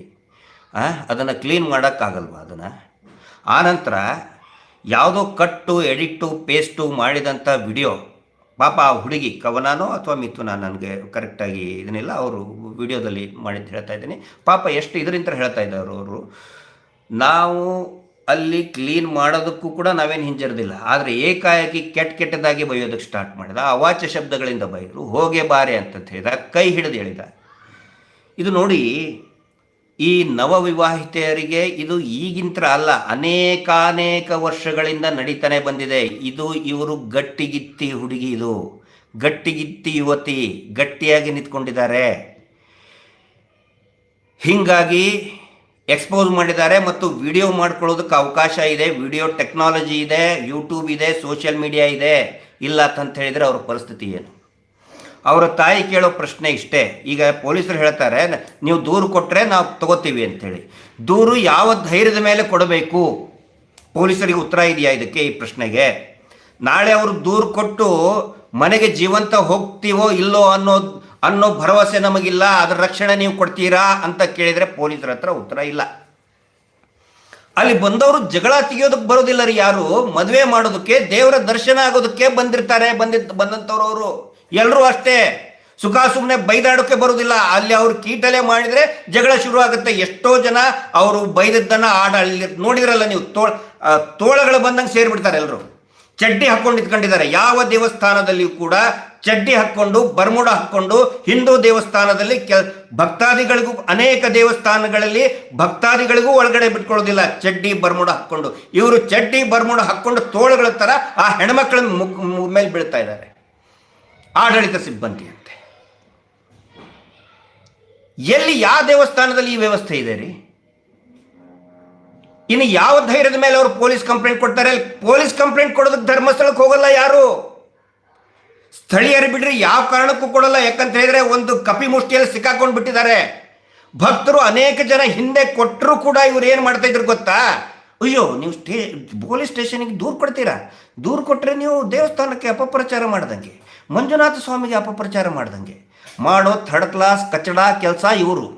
ದೂರು ಕೊಡೋದು ಇವ್ರ ಮೇಲೆ, ಜನರಿಗೆ ಆಕ್ರೋಶ ಇರೋದು ಇವ್ರ ಮೇಲೆ. ದೂರು ಕೊಟ್ಟರೆ ನೀವು ಮಂಜುನಾಥ ಸ್ವಾಮಿಗೆ ಅಪಚಾರ ಮಾಡ್ತೀರಿ ಅಂತ ಹೇಳಿಬಿಡ್ತಾರೆ, ಹೇಳಿ ತಪ್ಪಿಸ್ಬಿಡ್ತಾರೆ. ಪೊಲೀಸರು ಯಾಕೆ ಸೋಮೋಟೋ ನೀವು ಕೇಸ್ ರಿಜಿಸ್ಟರ್ ಮಾಡಲ್ಲ? ಅಂದರೆ ಸೌಜನ್ಯ ಹೋರಾಟಗಾರರು ಕುಸುಮಾವತಿ ಮತ್ತು ಎಲ್ಲರೂ ಕೂಡ ಅವತ್ತು ಒಂದು 15 ದಿನದ ಹಿಂದೆ ತಹಶೀಲ್ದಾರ್ ಕಚೇರಿಗೆ ಮನವಿ ಕೊಡಕ್ಕೆ ಹೋದಂಥವ್ರ ಮೇಲೆ ಸೋಮೋಟೋ, ಸ್ವಯಂ ಪ್ರೇರಣೆ. ಬೆಳ್ತಂಗಡಿ ಪೊಲೀಸರು, ಸರ್ಕಲ್ ಇನ್ಸ್ಪೆಕ್ಟರ್ ಸ್ವಯಂ ಪ್ರೇರಣೆ. ಈಗ ತೋಳಗಳ ಥರ ಮುಗಿಬಿದ್ದು ಅವಾಚ್ಯವಾಗಿ ಬೈದಿದಾರಲ್ಲ, ಬೈದಿದ್ದಕ್ಕೆ ಮತ್ತೆ ಅವಳ ಹೆಣ್ಮಗಳು ಬೈತಾಳೆ, ಸುಮ್ಮನೆ ಇರ್ತಾರ? ಬೈಸ್ಕೊಂಡು ಸುಮ್ಮನೆ ಬರ್ಬೇಕಾ? ಅಂದಿದ್ದಾರೆ ಅವರು, ರಿಯಾಕ್ಟ್ ಮಾಡಿದ್ದಾರೆ. ಒಂದೇ ಕೈಯಿಂದ ಚಪ್ಪಾಳಿ ತಟ್ಟಲ್ಲ, ಬೈದಿದ್ದಾರೆ. ಇನ್ನು ಸುಮ್ಮನೆ ಇದ್ರೆ ಇನ್ನೇನೇನೋ ಮಾಡ್ತಿದ್ರು, ಎಳ್ಕೊಂಡು ಹೋಗ್ತಿದ್ರು. ಹಿಂದೆ ಹಂಗೆ ಮಾಡಿದ್ದಾರೆ, ಅನೇಕ ಪ್ರಕರಣದಲ್ಲಿ ಹಂಗೆ ಮಾಡಿದ್ದಾರೆ. ಈಗ ಕುಟುಂಬ ಗಟ್ಟಿಯಾಗಿ ನಿಂತಿದೆ, ಓಡ್ಕೊಂಡು ಇಲಿ ಥರ ರೂಮಲ್ಲಿ ಅಡಿಕೊಂಡು ಕೂತ್ಕೊಂಡಿದ್ದಾರೆ. ಹೆಚ್ಚು ಕಡಿಮೆ ಆಗಿದ್ರೆ ಪೊಲೀಸರು ನೋಡಿ ಏನು ರಕ್ಷಣೆ ಇದೆ ಅವರಿಗೆ? ದೂರು ಯಾಕೆ ಕೊಡಲಿಲ್ಲ? ನೀವು ದೂರು ಕೊಟ್ಟರೆ ತಗೋತೀವಿ, ದೂರು ಕೊಟ್ಟ ಮೇಲೆ ಅವ್ರಿಗೆ ರಕ್ಷಣೆ ನೀವು ಕೊಡ್ತೀರಾ ಪೊಲೀಸರು? ಇದಕ್ಕೆ ಉತ್ತರ ಇದೆಯಾ ಪೊಲೀಸ್ ಇಲಾಖೆಗೆ? ಬೆಳ್ತಂಗಡಿ ಪೊಲೀಸರು, ಧರ್ಮಸ್ಥಳ ಪೊಲೀಸರು ಉತ್ತರ ಇದೆಯಾ? ಇವತ್ತು ನಾನು ಒಂದು ನ್ಯೂಸ್ನಲ್ಲಿ ನೋಡ್ತಾ ಇದ್ದೆ, ಬೆಳ್ತಂಗಡಿಯ ಮಾನ್ಯ ಶಾಸಕರು ಅಲ್ಲಿ ಬೆಳ್ತಂಗಡಿ DYSPಗೆ ಅಪ್ಗ್ರೇಡ್ ಮಾಡಿದ್ದಕ್ಕೆ ಬಹಳ ಆಕ್ರೋಶ ವ್ಯಕ್ತಪಡಿಸಿದ್ದಾರಂತೆ. ಬೆಳ್ತಂಗಡಿ ಶಾಸಕರೇ, ನಿಮಗೆ ಗೊತ್ತಿರಬೇಕು, ಯಾವುದಾದ್ರೂ ಶಾಸಕರ ವ್ಯಾಪ್ತಿ ಜುರಿಸ್ಟಿಕ್ಷನ್ನಲ್ಲಿಯ ಒಂದು ಪೊಲೀಸ್ ಸ್ಟೇಷನ್ ಅಲ್ಲಿ DYSP ಸಬ್ ಡಿವಿಷನ್ ಆಗಿದೆ ಅಂದರೆ ಖುಷಿ ಪಡುವಂಥ ವಿಚಾರ. ಪೊಲೀಸ್ ಆಡಳಿತ ಸುಧಾರಣೆ ಆಗ್ತಾ ಇದೆ ಅಂಥೇಳಿ. ಇವ್ರು ಯಾಕೆ ಬೆಳ್ತಂಗಡಿ ಶಾಸಕರು ಪೂಂಜಾ ಅವರು, ಶ್ರೀಯುತ ಪೂಂಜಾ ಅವರು ಯಾಕೆ ಅದನ್ನು ವಿರೋಧ ಮಾಡ್ತಿದ್ದೀರಿ ನೀವು? ಅಂದರೆ ಏನು ನಿಮ್ಮ ಉದ್ದೇಶ? ಬೆಳ್ತಂಗಡಿಗೆ ಪ್ರತ್ಯೇಕ DSP ಇರಬಾರ್ದ? ಒಳ್ಳೆಯದು ಇದ್ರೆ. ಈಗ ಮಹಿಳಾ DSP ಅವರು ಬಂದಿದ್ದಾರೆ, ಅವ್ರ ಬಗ್ಗೆ ಒಳ್ಳೆ ಹೆಸರಿದೆ. ಇಲ್ಲಿ ವೈಟ್ ಫೀಲ್ಡ್ನಲ್ಲಿ ಇದ್ದಾಗ ಅವರು ಅಲ್ಲಿ ಹೇಳ್ತಾರೆ, ಅಲ್ಲಿ ಸ್ಟಾಫ್ ನಾನು ಮಾತಾಡಿದೆ, ತುಂಬ ಒಳ್ಳೆಯವರು ಮೇಡಮ್ ಅವರು, ಬಡವರು ಪರವಾಗಿರ್ತಾರೆ, ಪೊಲೀಸ್ ಡ್ಯೂಟಿ ಕರೆಕ್ಟಾಗಿ ಮಾಡ್ತಾರೆ, ಲಂಚಕೋರರಲ್ಲ, ಯಾರಾದರೂ ನೊಂದಂಥವ್ರು ಬಂದರೆ ಬೇಗ ಸ್ಪಂದಿಸ್ತಾರೆ. ಆ ಒಂದು ಒಳ್ಳೆಯ ಹೆಸರಿರುವಂಥ ಒಬ್ಬರು DYSP ಮೇಡಮ್ ಬಂದಿದ್ದಾರೆ. ನಿಮ್ಗೆ ಯಾಕೆ ಸಿಟ್ಟು? ನೋಡಿ ಮಜಾ, ಅಲ್ಲಿ ಧರ್ಮಸ್ಥಳದಲ್ಲಿ ಎಲ್ಲ ಸರ್ಕಾರಿ ಅಂದರೆ ಇಲಾಖೆಗಳು ಧರ್ಮಸ್ಥಳದಲ್ಲಿ PHC ಇರ್ಬೋದು, ಪಂಚಾಯತಿ ಇರ್ಬೋದು, ಪೋಸ್ಟ್ ಆಫೀಸ್ ಇರ್ಬೋದು, ಬ್ಯಾಂಕ್ ಇರ್ಬೋದು, ಎಲ್ಲ ಆರ್ಚ್ ಒಳಗಡೆನೆ ಇದೆ. ಆದರೆ ಪೊಲೀಸ್ ಸ್ಟೇಷನ್ ಮಾತ್ರ ಆರ್ಚಿನ ಆ ಕಡೆ ಇದೆ. ಯಾಕಂತ ಹೇಳಿದರೆ ಪೊಲೀಸರಿಗೂ ಡೈರೆಕ್ಟಾಗಿ ತಕ್ಷಣ ಬರಬಾರ್ದು ಅಂಥೇಳಿ.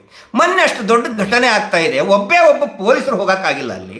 ಅಥವಾ ಅಡ್ಮಿನಿಸ್ಟ್ರೇಷನ್ ಅವರು ಕೂಡ, ಲಾಜಿಂಗ್ನವರು, ದೇವಸ್ಥಾನದವ್ರು ಹೇಳ್ಬೋದಾಗಿತ್ತಲ್ಲ, ಪೊಲೀಸರು ಕರೀಬೋದಾಗಿತ್ತಲ್ಲ, ಯಾಕೆ ಕರೆಸಲಿಲ್ಲ? ಒಳಗಡೆ ಬರುವಂಗೇನೇ ಇಲ್ಲ. ಪೊಲೀಸರು ಯಾರು ಒಳಗಡೆ ಬರೋಲ್ಲ. ಯಾಕಂತ ಹೇಳಿದ್ರೆ D ನಂಬರ್ ಅಲ್ಲ, ಪೊಲೀಸ್ ಜೀಪಿಗೆ D ನಂಬರ್ ಇರೋದಿಲ್ಲ, ಪೊಲೀಸ್ ವೆಹಿಕಲ್ಗೆ D ನಂಬರ್ ಇರೋದಿಲ್ಲ ಅಲ್ವಾ? ಅದಕ್ಕೆ ಪೊಲೀಸ್ ಸ್ಟೇಷನ್ ಮಾತ್ರ ಆ ಧರ್ಮಸ್ಥಳ ಆರ್ಚಿಂದ್ರ ಆಚೆಗೆ ಇಟ್ಟಿದ್ದಾರೆ, ಉಳ್ಕಿದ್ದೆಲ್ಲ ಒಳಗಡೆನೆ ದೇವಸ್ಥಾನದ ಅಕ್ಕಪಕ್ಕ ಆಚೆ ಈಚೆ. ಶಾಸಕರೇ, ನಿಮಗೆ ಯಾಕೆ ಹೊಟ್ಟೆ ಉರಿತೈತೆ? ಬೆಳ್ತಂಗಡಿ ಸಬ್ ಡಿವಿಷನ್ ಅಂತಂತ ಹೇಳಿದ್ರೆ ನಿಮಗೆ ಯಾಕೆ ಹೊಟ್ಟೆ ಉರಿತೈತೆ? ಅಂದರೆ ಇವರು ಮಾಡ್ತಾ ಇರುವಂಥ ಹಲಕ ಕಚ್ಚಡ ಕೆಲಸ, ದೌರ್ಜನ್ಯ, ಅದಕ್ಕೆ ಪೊಲೀಸರು ಎಂಟ್ರಿನೇ ಆಗಬಾರ್ದ, ನೋಡೇಬಾರ್ದ? ಉತ್ತರ ಕೊಡ್ರಿ ಇದಕ್ಕೆ. ಅಂದರೆ ಪೊಲೀಸರಿಗೆ ಗಮನಕ್ಕೇ ಬರಬಾರ್ದು.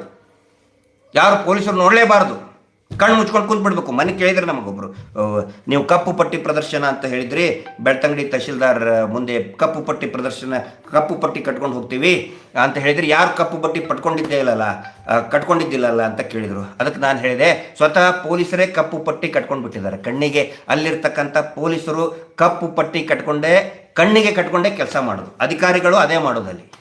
ಹೀಗಾಗಿ ಅವರೇ ಕಪ್ಪು ಪಟ್ಟಿಯನ್ನು ಕಣ್ಣಿಗೆ ಕಟ್ಕೊಳ್ಬೇಕಾದ್ರೆ ನಾವಿನ್ಯಾಕೆ ಕಟ್ಕೊಂಡು ಹೋಗೋಣ ಅಂತ ಹೇಳಿದೆ. ಆ ಥರ ಅಡ್ಮಿನಿಸ್ಟ್ರೇಷನ್ ಆಗಿದೆ. ಈಗ ಅಡ್ಮಿನಿಸ್ಟ್ರೇಷನ್ ಸುಧಾರಣೆ ಆಗಬೇಕು ಅಂತೇಳಿ ಒಬ್ಬ ಒಳ್ಳೆ DSP ಅವ್ರನ್ನ ಕರೆಕ್ಕೊಂಡು ಬಂದಿದ್ದಾರಲ್ಲಿ, ಅದಕ್ಕೆ ಅಬ್ಜೆಕ್ಷನ್. ಜನಕ್ಕೆ ಅರ್ಥ ಆಗಲಿ ಏನು ಎತ್ತ ಅಂಥೇಳಿ. ಒಳ್ಳೆಯ ಖುಷಿಯ ಸಂಗತಿ ಅಂತ ಹೇಳಿದರೆ, ಮಹೇಶ್ ಶೆಟ್ಟಿ ತಿಮರೋಡಿ ಅವರಿಗೆ ಮಾನ್ಯ ಹೈಕೋರ್ಟ್, ಕರ್ನಾಟಕದ ಹೈಕೋರ್ಟ್ ಗಡೀಪಾರು ಮಾಡಬಾರದು ಅಂತ ಹೇಳಿದ್ದಾರೆ. ಅಂದರೆ ಮಹೇಶ್ ಶೆಟ್ಟಿ ತಿಮರೋಡಿಯವರು ಅಲ್ಲಿ ದಕ್ಷಿಣ ಕನ್ನಡ ಜಿಲ್ಲೆಯೇ ಅಲ್ಲೇ ಇರ್ತಾರೆ ಇನ್ಮೇಲೆ. ಅದ್ರ ಜೊತೆಗೆ ಇನ್ನೊಂದು ಹೇಳಿದ್ದಾರೆ, ಅವಶ್ಯಕತೆ ಬಿದ್ದರೆ 15 ದಿನಗಳ ಒಳಗಡೆ ಅದನ್ನು ಮತ್ತೆ ಪುನರ್ ಪರಿಶೀಲನೆ ಮಾಡಬೇಕು ಅಂಥೇಳಿ. ನೋಡಿ, ಇವ್ರದ್ದೊಂದು ಸ್ಟ್ರಾಟಜಿ ಇತ್ತು. ಮಹೇಶ್ ಶೆಟ್ಟರು ಅಲ್ಲಿಂದ ಹೊರಗಡೆ ಹೋಗಬೇಕು, ಔಟ್ ಆಗಬೇಕು, ದಕ್ಷಿಣ ಕನ್ನಡದಿಂದ ಹೊರಗಡೆ ಹೋಗಬೇಕು. ನಾವು ಕೂಡ ಅಲ್ಲಿ ಬರಬಾರ್ದು. ನನ್ನ ಮೇಲೇನೂ ಕೂಡ ಅದೆಲ್ಲ ಇನ್ನೂ ನಡೀತಾ ಇದೆ ಪ್ರಯತ್ನ. ಬಾಂಡ್ ಬರೆದು ಕೊಡಿ ಅಂತೇಳಿ ಪ್ರಯತ್ನ ನಡೀತಾ ಇದೆ. ಅದು ಕಾನೂನು ಸಮರ ನಾವು ಕೂಡ ಶುರು ಮಾಡಿದ್ದೀವಿ. ನಾವು ಅಲ್ಲಿ ಬರಬಾರ್ದು. ಮಹೇಶ್ ಶೆಟ್ಟರನ್ನ ಹೊರಗಡೆ ಹಾಕಿಬಿಟ್ರೆ ಯಾರು ದೂರು ಕೊಡೋಕೆ ಬರೋದಿಲ್ಲ. ಅತ್ಯಾಚಾರದ ಬಗ್ಗೆ, ಮಿಸ್ಸಿಂಗ್ ಆಗಿದ್ದ ಬಗ್ಗೆ ಒಂದು ಬಹಳ ದೊಡ್ಡ ಒಳಸಂಚನ್ನು ಮಾಡಿದರು. ಇವತ್ತು ಅದು ಆಗಲಿಲ್ಲ. ಆಡಳಿತ ವ್ಯವಸ್ಥೆಯನ್ನು ಕೂಡ ಅರ್ಥ ಮಾಡ್ಕೋಬೇಕು. ಎಷ್ಟಂತ ನೀವು ಅವ್ರನ್ನ ಬಚಾವ್ ಮಾಡ್ತೀರಿ, ಆ ಕೊಲೆಗಡಗ ಕುಟುಂಬವನ್ನು ಎಷ್ಟೊಂದು ಪ್ರಯತ್ನ ಮಾಡ್ತೀರಿ. ಬಂಟ್ವಾಳ DYSP ಸಾಹೇಬ್ರಿಗೆ ಒಂದು ರಿಪೋರ್ಟ್ ಕೊಡ್ತಾರೆ, ಮಹೇಶ್ ಶೆಟ್ಟಿ ತಿಮರೋಡಿ ಅವ್ರ ಮೇಲೆ ಏನು ಎಲ್ಲ ಕೇಸ್ ಖುಲಾಸೆ ಆಯಿತು, ಬೆದರಿಸಿ ಖುಲಾಸೆ ಮಾಡಿಕೊಂಡ್ರು ಅಂಥೇಳಿ. ಏನು ನಗೆ ಪಾಟ್ಲಿಗಿದು. ಅದೇ ಇವತ್ತು ಸ್ವತಃ ಹೈಕೋರ್ಟ್ ಹೇಳಿದೆ, ನೀವು ಕಾನೂನುಬದ್ಧವಾಗಿ ಇದನ್ನು ಮಾಡಿಲ್ಲ, ಕಾನೂನಿನ ಅಂಶಗಳು ಸರಿಯಾಗಿ ಇಲ್ಲ ಅನ್ನುವಂಥ ಅಭಿಪ್ರಾಯ ಕೊಟ್ಟಿದೆ. ಸ್ವತಃ ಹೈಕೋರ್ಟ್ ಹೇಳಿದೆ, ಚಾಟಿ ಬೀಸಿದೆ. ಹಾಗಿದ್ದರೆ ಯಾಕೆ ಕಾನೂನು ವಿರೋಧವಾಗಿ ಮಹೇಶ್ ಶೆಟ್ಟಿ ತಿಮರೋಡಿ ಅವರಿಗೆ ಗಡೀಪಾರು ಆದೇಶ ಮಾಡಿ ಅವರಿಗೆ ಕಿರುಕುಳ ಕೊಟ್ರಿ? ಅಲ್ಲಿಯ ಅಧಿಕಾರಿಗಳು ಉತ್ತರ ಕೊಡಬೇಕು. DC ಅವರು, AC ಅವರು, ತಹಶೀಲ್ದಾರ್ ಅವರು, DYSP ಬಂಟ್ವಾಳ ಅವರು ಉತ್ತರ ಕೊಡಬೇಕು. ಯಾಕೆ ಕಿರುಕುಳ ಕೊಟ್ಟಿದ್ದೀರಾ? ಬರೀ ಒಂದು ಆದೇಶ ಅಂದ್ಕೊಳ್ಳಿ ನಾವು ಸುಮ್ಮನೆ ಆಗಿ ಇರೋದಲ್ಲ. ಹೈಕೋರ್ಟ್ ಆದೇಶ ಆಯಿತು, ಎಸ್ ವಿ ವೆಲ್ಕಮ್. ಯಾಕಂತ ಹೇಳಿದ್ರೆ ಒಳ್ಳೆಯವರು ಇರ್ತಾರೆ ಹೈಕೋರ್ಟ್ನಲ್ಲಿ, ಸುಪ್ರೀಂ ಕೋರ್ಟ್ನಲ್ಲಿ, ಎಲ್ಲ ನ್ಯಾಯದಲ್ಲಿ ಒಳ್ಳೆಯವರು ಕೂಡ ಇರ್ತಾರೆ. ಅದರಿಂದ ಈ ಆದೇಶ ಬಂದಿದೆ. ಆದರೆ ಇಷ್ಟು ದಿನ ಕಿರುಕುಳ ಕೊಟ್ಟಿದ್ದಕ್ಕೆ ಯಾರು ಹೊಣೆ? ನೀವೇ ತಾನೇ. ಇವ್ರ ಮಾತು ಕೇಳ್ಕೊಂಡು, ಧರ್ಮೋದ್ಯಮಿಯ ಮಾತು ಕೇಳ್ಕೊಂಡು ಹೊರಗೆ ಹಾಕಬೇಕು. ಈಗ ನಮ್ಮನ್ನು ಹೊರಗೆ ಹಾಕೋ ಪ್ರಯತ್ನದಲ್ಲಿ ಯಾರು ಮಹಾಬಳ ಶೆಟ್ಟರೆ ಹೊರಗೆ ಹೋದ್ರಲ್ಲ. ಈ ಜಾನಿ ಲಿವರ್ದು ಒಂದು ಇದನ್ನಿದೆ, ಏನು ಕಾಮಿಡಿ ಸೀನ್ ಇದೆ, ಮೇ ಬಿ ಬಾಜಿಗರ್ ಇರ್ಬೋದು ಅದರಲ್ಲಿ. ಗೆಟ್ ಔಟ್ ಆ ಜಾನಿ ಲಿವರ್ ತುಂಬ ಒಳ್ಳೆ ಹಾಸ್ಯ ಕಲಾವಿದ, ವೆರಿ ಫೇಮಸ್ ಲಿಜೆಂಡರಿ ಕಾಮಿಡಿಯನ್. ಅದರಲ್ಲಿ ಹೇಳ್ತಾರೆ ಗೆಟ್ ಔಟ್ ಅಂತ ಹೇಳಿ ಕದ ಹಾಕ್ತಾರೆ. ನೋಡಿದರೆ ಅವರೇ ಹೊರಗಡೆ ಹೋಗಿರ್ತಾರೆ. ಮಹಾಬಳ ಶೆಟ್ಟರ್ ಕಥೆನೂ ಹಿಂಗೆ ಆಯಿತು. ಮಹೇಶ್ ಶೆಟ್ಟರಿಗೆ ಹೊರಗಡೆ ಹೋಗಂತೇಳಿ ಅವರೇ ಹೊರಗಡೆ ಹೋಗಿದ್ರು ಆಸ್ಪತ್ರೆ ಹತ್ರ. ಇದು ಸೌಜನ್ಯ ಶಕ್ತಿ. ಇವತ್ತು ಅತ್ಯಂತ ಪವಿತ್ರವಾದಂಥ ನಮ್ಮ ಎಲ್ಲ ಹಿಂದೂಗಳಿಗೆ ಕೊನೆಯ ಕಾರ್ತಿಕ ಸೋಮವಾರ ಮಂಜುನಾಥ ಸ್ವಾಮಿ ಮಹೇಶ್ ಶೆಟ್ಟಿ ತಿಮರೋಡಿ ಅವರಿಗೆ ಗಡೀಪಾರು ಆದೇಶವನ್ನು ರದ್ದು ಮಾಡಿ ಒಳ್ಳೆಯ ಆಶೀರ್ವಾದವನ್ನು ನಮ್ಮೆಲ್ಲ ಸೌಜನ್ಯ ಹೋರಾಟಗಾರರಿಗೆ ಮಂಜುನಾಥ ಸ್ವಾಮಿ, ಅಣ್ಣಪ್ಪಯ್ಯ ಸ್ವಾಮಿಯವರು ನಮ್ಮೆಲ್ಲರಿಗೂ ಕೂಡ ಆಶೀರ್ವಾದ ಮಾಡಿದ್ದಾರೆ, ಧೈರ್ಯವನ್ನು ಕೊಟ್ಟಿದ್ದಾರೆ. ನಾನು ನಿಮ್ಮ ಜೊತೆಗಿದ್ದೀನಿ, ಧೈರ್ಯವಾಗಿ ಹೋರಾಟ ಮಾಡಿ ಅಂಥೇಳಿ ಕೊನೆಯ ಕಾರ್ತಿಕ ಸೋಮವಾರ ದಿನ ಮಂಜುನಾಥ ಸ್ವಾಮಿ ನಮಗೆ ಆಶೀರ್ವಾದ ಮಾಡಿದ್ದಾನೆ. ಮಂಜುನಾಥ ಸ್ವಾಮಿ ಹೇಳ್ತಾರೆ, ನೋಡಿ, ಈ ನಕಲಿ ದೇವಮಾನವ ನನ್ನ ಹೆಸರು ಹೇಳ್ಕೊಂಡು ಈ ನಕಲಿ ದೇವಮಾನವನ ಮನೆಯಲ್ಲಿನೇ ನನ್ನ ಫೋಟೋ ಇಲ್ಲ, ಆಮೇಲೆ ನನ್ನ ಎಲ್ಲ ಸದ್ಭಕ್ತರಿಗೆ ಏನು ಕಿರುಕುಳ ಕೊಡ್ತಾ ಇದ್ದಾನೆ ಅವನ ವಿರುದ್ಧ ನೀವು ಹೋರಾಟ ಮಾಡಿ. ನನ್ನ ಫೋಟೋ ಇಟ್ಕೊಂಡು ಅಕ್ರಮ ಮೀಟರ್ ಬಡ್ಡಿ ದಂಧೆ ಮಾಡ್ತಾ ಇದ್ದಾನೆ ಈ ನಕಲಿ ದೇವಮಾನವ. ಅವನನ್ನು ಇಲ್ಲಿಂದ ಬಿಡುಗಡೆಗೊಳಿಸಿ, ಅವನನ್ನು ಶಿಕ್ಷೆಗೊಳಿಸಿ, ನಾನು ನಿಮ್ಮ ಜೊತೆಗೆ ಇದ್ದೇನೆ ಅಂತೇಳಿ ಸ್ವತಃ ಮಂಜುನಾಥ ಸ್ವಾಮಿಯೇ ಕಾರ್ತಿಕ ಸೋಮವಾರದಲ್ಲಿ ಮಹೇಶ್ ಶೆಟ್ಟಿ ತಿಮರೋಡಿಯವರಿಗೆ ಮತ್ತು ಎಲ್ಲರಿಗೂ ಕೂಡ ಸೌಜನ್ಯ ನ್ಯಾಯಪರ ಹೋರಾಟಗಾರರಿಗೆ ಇವತ್ತು ಆಶೀರ್ವಾದ ಮಾಡಿದ್ದಾನೆ ಮಂಜುನಾಥ ಸ್ವಾಮಿ. ಅದು ಎಲ್ರಿಗೂ ಕೂಡ ನೆನಪಿನಲ್ಲಿರಬೇಕಾಗುತ್ತೆ. ಮೊನ್ನೆ ಅದೇ 14ನೇ ತಾರೀಕಿಗೆ ಕೊಪ್ಪದ ಗುಣವಂತೆ ಅನ್ನುವಂತಹ ಗ್ರಾಮದಲ್ಲಿ ಮೀಟರ್ ಬಡ್ಡಿ ದಂಧೆಯ ಕಿರುಕುಳವನ್ನು ತಾಳಲಾರದೆ ಒಬ್ಬ ವ್ಯಕ್ತಿ ಆತ್ಮಹತ್ಯೆ ಮಾಡಿಕೊಂಡಿದ್ದಾನೆ. ಎಲ್ಲಿದ್ದಾರೆ ಟಿ ವಿ ಚಾನಲ್ ಅವರು? ಯಾಕೆ ಪೊಲೀಸರು ಆ್ಯಕ್ಷನ್ ತಗೊಳ್ತಾ ಇಲ್ಲ? ಇದೇ ಮಂಜುನಾಥ ಸ್ವಾಮಿ ಫೋಟೋ ತೋರಿಸೋದು, ಬಡ್ಡಿ ವಸೂಲಿ ಮಾಡೋದು. ಅದಕ್ಕೆ ಇವತ್ತು ಮಂಜುನಾಥ ಸ್ವಾಮಿ ಹೇಳಿದ ನಮ್ಮೆಲ್ಲರಿಗೂ, ನನ್ನ ಹೆಸರು ಹೇಳ್ಕೊಂಡು ನನ್ನ ಹೆಸರನ್ನ ಇವನು ಬಿಸ್ನೆಸ್ಸಿಗೆ, ಅವನ ಮೇಲೆ ನೀವು ಹೋರಾಟ ಮಾಡಿದಾಗ ಅವನು ಮಾಡಿರೋ ಕೊಲೆಗಡಕತನವನ್ನು ಉಪಯೋಗಿಸ್ಕೊಳ್ಳೋದಕ್ಕೆ, ಅದರಿಂದ ಪರಾರಿಯಾಗೋದಕ್ಕೆ, ಪಾಪದಿಂದ ಪರಾರಿಯಾಗೋದಕ್ಕೆ ನನ್ನ ಹೆಸರನ್ನು ಉಪಯೋಗ ಮಾಡ್ಕೊಳ್ತಾ ಇದ್ದಾನೆ. ನೀವು ತಲೆ ಕೆಡಿಸ್ಕೋಬೇಡಿ ಹೋರಾಟಗಾರರೇ, ಧೈರ್ಯವಾಗಿರ್ರಿ, ನಾನು ನಿಮ್ಮ ಜೊತೆಗಿದ್ದೇನೆ ಅಂತೇಳಿ ಸ್ವತಃ ಮಂಜುನಾಥ ಸ್ವಾಮಿ ಹೇಳಿದ್ದಾನೆ. ಆಡಳಿತ ಸತ್ತು ಹೋಗ್ಬಿಟ್ಟಿದೆ. ದಿನಂಪ್ರತಿ ಅನೇಕ ಸಾವುಗಳಾಗ್ತಾ ಇದೆ, ಸಾವಿಗೆ ಶರಣಾಗ್ತಾ ಇದ್ದಾರೆ. ಯಾರು ಯಾವ ಟಿ ವಿ ಚಾನಲ್ ಹೋಗೋದೇ ಇಲ್ಲ. ಒಂದು ನೋಟಿಸ್ ಕಟ್ಟಿದ್ರೆ ಇಡೀ ದಿನ ಫ್ಲ್ಯಾಶ್ ನ್ಯೂಸ್. ಇವತ್ತು ಮಧ್ಯಾಹ್ನದ ತನಕ ಎಲ್ಲರೂ ಕಾಲಿದ್ದಾರೆ ಹೈಕೋರ್ಟ್ ಎದುರುಗಡೆ, ದೊಡ್ಡ ದೊಡ್ಡ ಸ್ಯಾಟಲೈಟ್ ಚಾನಲ್ ಅವರು. ಗಡೀಪಾರು ಆದೇಶ ಆಗುತ್ತೆ. ಯಾವಾಗ ಗಡೀಪಾರು ರದ್ದಾಯಿತು, ಮುಖ ಒಣಸ್ಕೊಂಡು ವಾಪಸ್ ಹೋದರು. ಇದು ಈಗಿನ ಇವತ್ತಿನ ಪರಿಸ್ಥಿತಿ. ಆದರೆ ಸ್ವತಃ ಸೌಜನ್ಯ ಶಕ್ತಿ ನಮ್ಮೆಲ್ಲರನ್ನ, ಪ್ರತಿ ಇದರಲ್ಲಿಯೂ ಅದನ್ನೇ ಹೇಳ್ತೀನಿ, ಸೌಜನ್ಯ ಶಕ್ತಿ ನಮ್ಮೆಲ್ಲರನ್ನು ಕೂಡ ಕಾಪಾಡ್ತಾ ಇದೆ. ಮಂಜುನಾಥ ಸ್ವಾಮಿಯ ಒಂದು ಹರಕೆ ರೀತಿ ಈ ಹೋರಾಟ ನಡೀತಾ ಇದೆ. ದಯವಿಟ್ಟು ಎಲ್ಲರೂ ಕೂಡ ಇದರಲ್ಲಿ ಭಾಗಿಯಾಗಿ ಮತ್ತು ಸತ್ಯದ ಪರವಾಗಿ ವಿಶ್ಲೇಷಣೆ ಮಾಡ್ತಾ ಇರುವಂತಹ, ನ್ಯಾಯದ ಪರವಾಗಿ ವಿಶ್ಲೇಷಣೆ ಮಾಡ್ತಾ ಇರುವಂತಹ ಎಲ್ಲ ಯೂಟ್ಯೂಬ್ಗಳನ್ನು ದಯವಿಟ್ಟು ಸಬ್ಸ್ಕ್ರೈಬ್ ಮಾಡಿ ಈ ಹೋರಾಟಕ್ಕೆ ಬೆಂಬಲಿಸಿ. ಈ ಹೋರಾಟ ಸುಮ್ಮನೆ 4 ಕೇಸ್ ಹಾಕಿಸಿ ಹೆದರಿಸಿದರೆ ನಾವು ನಿಲ್ಲುವರಲ್ಲ. ಆನಂತರ ಇನ್ನೊಂದು ಪ್ರಮುಖ ಅಂಶ ತಮ್ಮೆಲ್ಲರ ಗಮನಕ್ಕೆ ತರ್ತಾ ಇದ್ದೇನೆ. ಒಂದು ಅತಿ ದೊಡ್ಡ ಸಂಚು ನಡೀತಾ ಇದೆ. ಏನು ಅಂತ ಹೇಳಿದರೆ, ಈ ಕೇಸನ್ನು ಏನು 39/2025 ಕೇಸ್ ಇದೆ, ಅದನ್ನು ಸ್ಕ್ವಾಶ್ ಮಾಡಿಸ್ಬೇಕು, ಅದನ್ನು ರದ್ದು ಮಾಡಬೇಕು ಅಂತ ಹೇಳ್ಕೊಂಡು ಪ್ರಯತ್ನ ನಡೀತಾ ಇದೆ. ಸೌಜನ್ಯ ಹೋರಾಟಗಾರರು ಯಾವತ್ತಿಗೂ ಕೂಡ SIT ನಿಲ್ಲಿಸುವಂತಹ ಪ್ರಯತ್ನ, ಕಾನೂನು ಪ್ರಯತ್ನ ಮಾಡುವುದಿಲ್ಲ.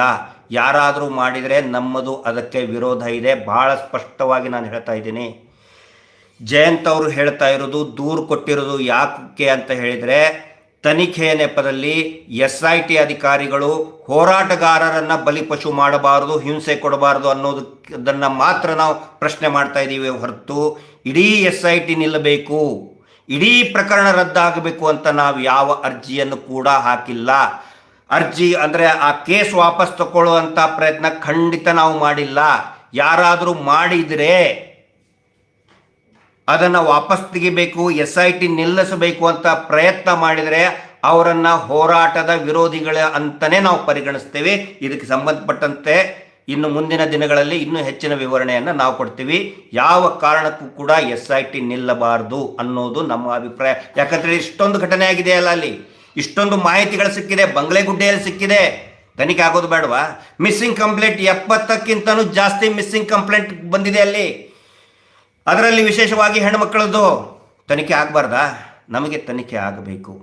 ನಮ್ಮದು ವಿಚಾರಣೆ ಮಾಡಿದರೆ ಕಾನೂನು ರೀತಿಯಲ್ಲಿ ಮಾಡಿ. ನೀವು ವಿನಾಕಾರಣ ಈಗ ನಮ್ಮ ಜಯಂತರಿಗೆ ತೊಂದರೆ ಕೊಟ್ಟಂಗೆ, ಹಲ್ಲೆ ಮಾಡ್ದಂಗೆ ಅದಕ್ಕೆ ನಮ್ಮ ಒಪ್ಪಿಗೆ ಇಲ್ಲ. ಕಾನೂನು ಬಾಹಿರವಾಗಿ ವಿಚಾರಣೆ ಮಾಡೋದು ನಮಗೆ ಒಪ್ಪಿಗೆ ಇಲ್ಲ. ಅದರ ಸಲುವಾಗಿ ನಮ್ಮ ಅಡ್ವೊಕೇಟ್ ಬಾಲನ್ ಅವರು ಪ್ರತಿನಿಧಿಸ್ತಾ ಇದ್ದಾರೆ. ಬಾಲನ್ ಅವರು ಯಾವ ರೀತಿ ಮಾರ್ಗದರ್ಶನ ಕೊಡ್ತಾ ಇದ್ದಾರೆ, ಮೋಹಿತ್ ಅವರಿದ್ದಾರೆ, ಅದರ ಪ್ರಕಾರ ನಾವು ಹೋಗ್ತೀವಿ. ಇದರಲ್ಲಿ ಇನ್ನು ಯಾರೋ ಏನೋ ಬಳಸ್ಕೊಂಡು ಹಿಂಗೆ ಹೇಳ್ತಾ ಇದ್ದಾರೆ ಅಂತ ಹೇಳೋದು ಇದನ್ನು ಮಾಡ್ತೀವಿ, SIT ನಿಲ್ಲಿಸ್ತೀವಿ ಅಂತ ಹೇಳಿದರೆ ಅವರು ಹೋರಾಟದ ವಿರೋಧಿಗಳು. ಇದರ ಬಗ್ಗೆ ಇನ್ನೂ ಹೆಚ್ಚಿನ ಸ್ಪಷ್ಟನೆಯನ್ನು ನಾವು ಮುಂದಿನ ದಿನದಲ್ಲಿ ಕೊಡ್ತಾ ಇದ್ದೀವಿ. ಎಲ್ಲ ಸೌಜನ್ಯ ಹೋರಾಟಗಾರರು ಒಗ್ಗಟ್ಟಾಗಿ ಗಟ್ಟಿಯಾಗಿ ನಿಂತ್ಕೊಂಡು ಈ ಹೋರಾಟವನ್ನು ನಮ್ಮ ಮಹೇಶ್ ಶೆಟ್ಟಿ ತಿಮರೋಡಿ ಅವರ ನೇತೃತ್ವದಲ್ಲಿ ಆಗ್ತಾ ಇದೆ. ಆನಂತರ ಧರ್ಮಸ್ಥಳ ದೌರ್ಜನ್ಯ ವಿರೋಧಿ ವೇದಿಕೆಯಿಂದನೂ ಕೂಡ ಸಾಕಷ್ಟು ಕಾರ್ಯಕ್ರಮಗಳಾಗ್ತಾ ಇದೆ. ಕೊಂದವರು ಯಾರು, ಆನಂತರ ಇನ್ನೂ ಸಾರ್ವಜನಿಕರಿಂದ ಅನೇಕ ಸಭೆಗಳು, ಹೋರಾಟಗಳಾಗ್ತಾ ಇದೆ. ಅದೆಲ್ಲ ಒಂದು ಸಭೆಗಳಿಗೆ, ಎಲ್ಲ ಹೋರಾಟಕ್ಕೂ ಕೂಡ ನಮಗೆ ಬೆಂಬಲ ಇದೆ. ಯಾವುದೇ ಜಾತಿ, ಧರ್ಮ, ಪಂಥ, ಭೇದ ಇಲ್ಲದೆ ಈ ಹೋರಾಟ ನಡಿಬೇಕಾಗಿದೆ, ನಡೀತಾ ಇದೆ. ದಯವಿಟ್ಟು ಯಾವುದೇ ರೀತಿಯಾದಂತಹ ಒಗ್ಗಟ್ಟು ಒಡೆಯುವಂತಹ ಧಾರ್ಮಿಕ ಒಗ್ಗಟ್ಟು, ಪಂಥದ ಒಗ್ಗಟ್ಟು ಅದನ್ನು ಮುರಿಯುವಂಥ ಪ್ರಯತ್ನ ಮಾಡೋದು ಬೇಡ. ನೀವು ಯಾರು ಯಾವ ಪಂಥದವ್ರು ಇರ್ಬೋದು, ಯಾವ ಧರ್ಮದವ್ರದ್ದು ಇರ್ಬೋದು, ಯಾವ ಜಾತಿಯವರು ಇರ್ಬೋದು, ಆದರೆ ಇದೊಂದು ಸತ್ಯದ ನ್ಯಾಯದ ಹೋರಾಟ. ಪ್ರತಿಯೊಂದು ಕುಟುಂಬಕ್ಕೂ ಕೂಡ ಸಂಬಂಧಿಸಿದಂಥ, ಪ್ರತಿಯೊಂದು ಕುಟುಂಬದಲ್ಲಿರುವಂತಹ ಮಹಿಳೆ, ಮಗುವಿಗೆ ಸಂಬಂಧಪಟ್ಟಂತಹ ನ್ಯಾಯಯುತವಾದಂತಹ ಹೋರಾಟ. ಎಲ್ಲರೂ ಕೂಡ ಇದಕ್ಕೆ ಸ್ಪಂದಿಸಬೇಕು, ಈ ಹೋರಾಟದಲ್ಲಿ ಭಾಗಿಯಾಗಿ ಅಂತ ಹೇಳಿ ಇವತ್ತಿನ ಈ ಲೈವನ್ನು ಮುಗಿಸ್ತಾ ಇದ್ದೀನಿ. Justice for Soujanya. ನಮಸ್ತೆ.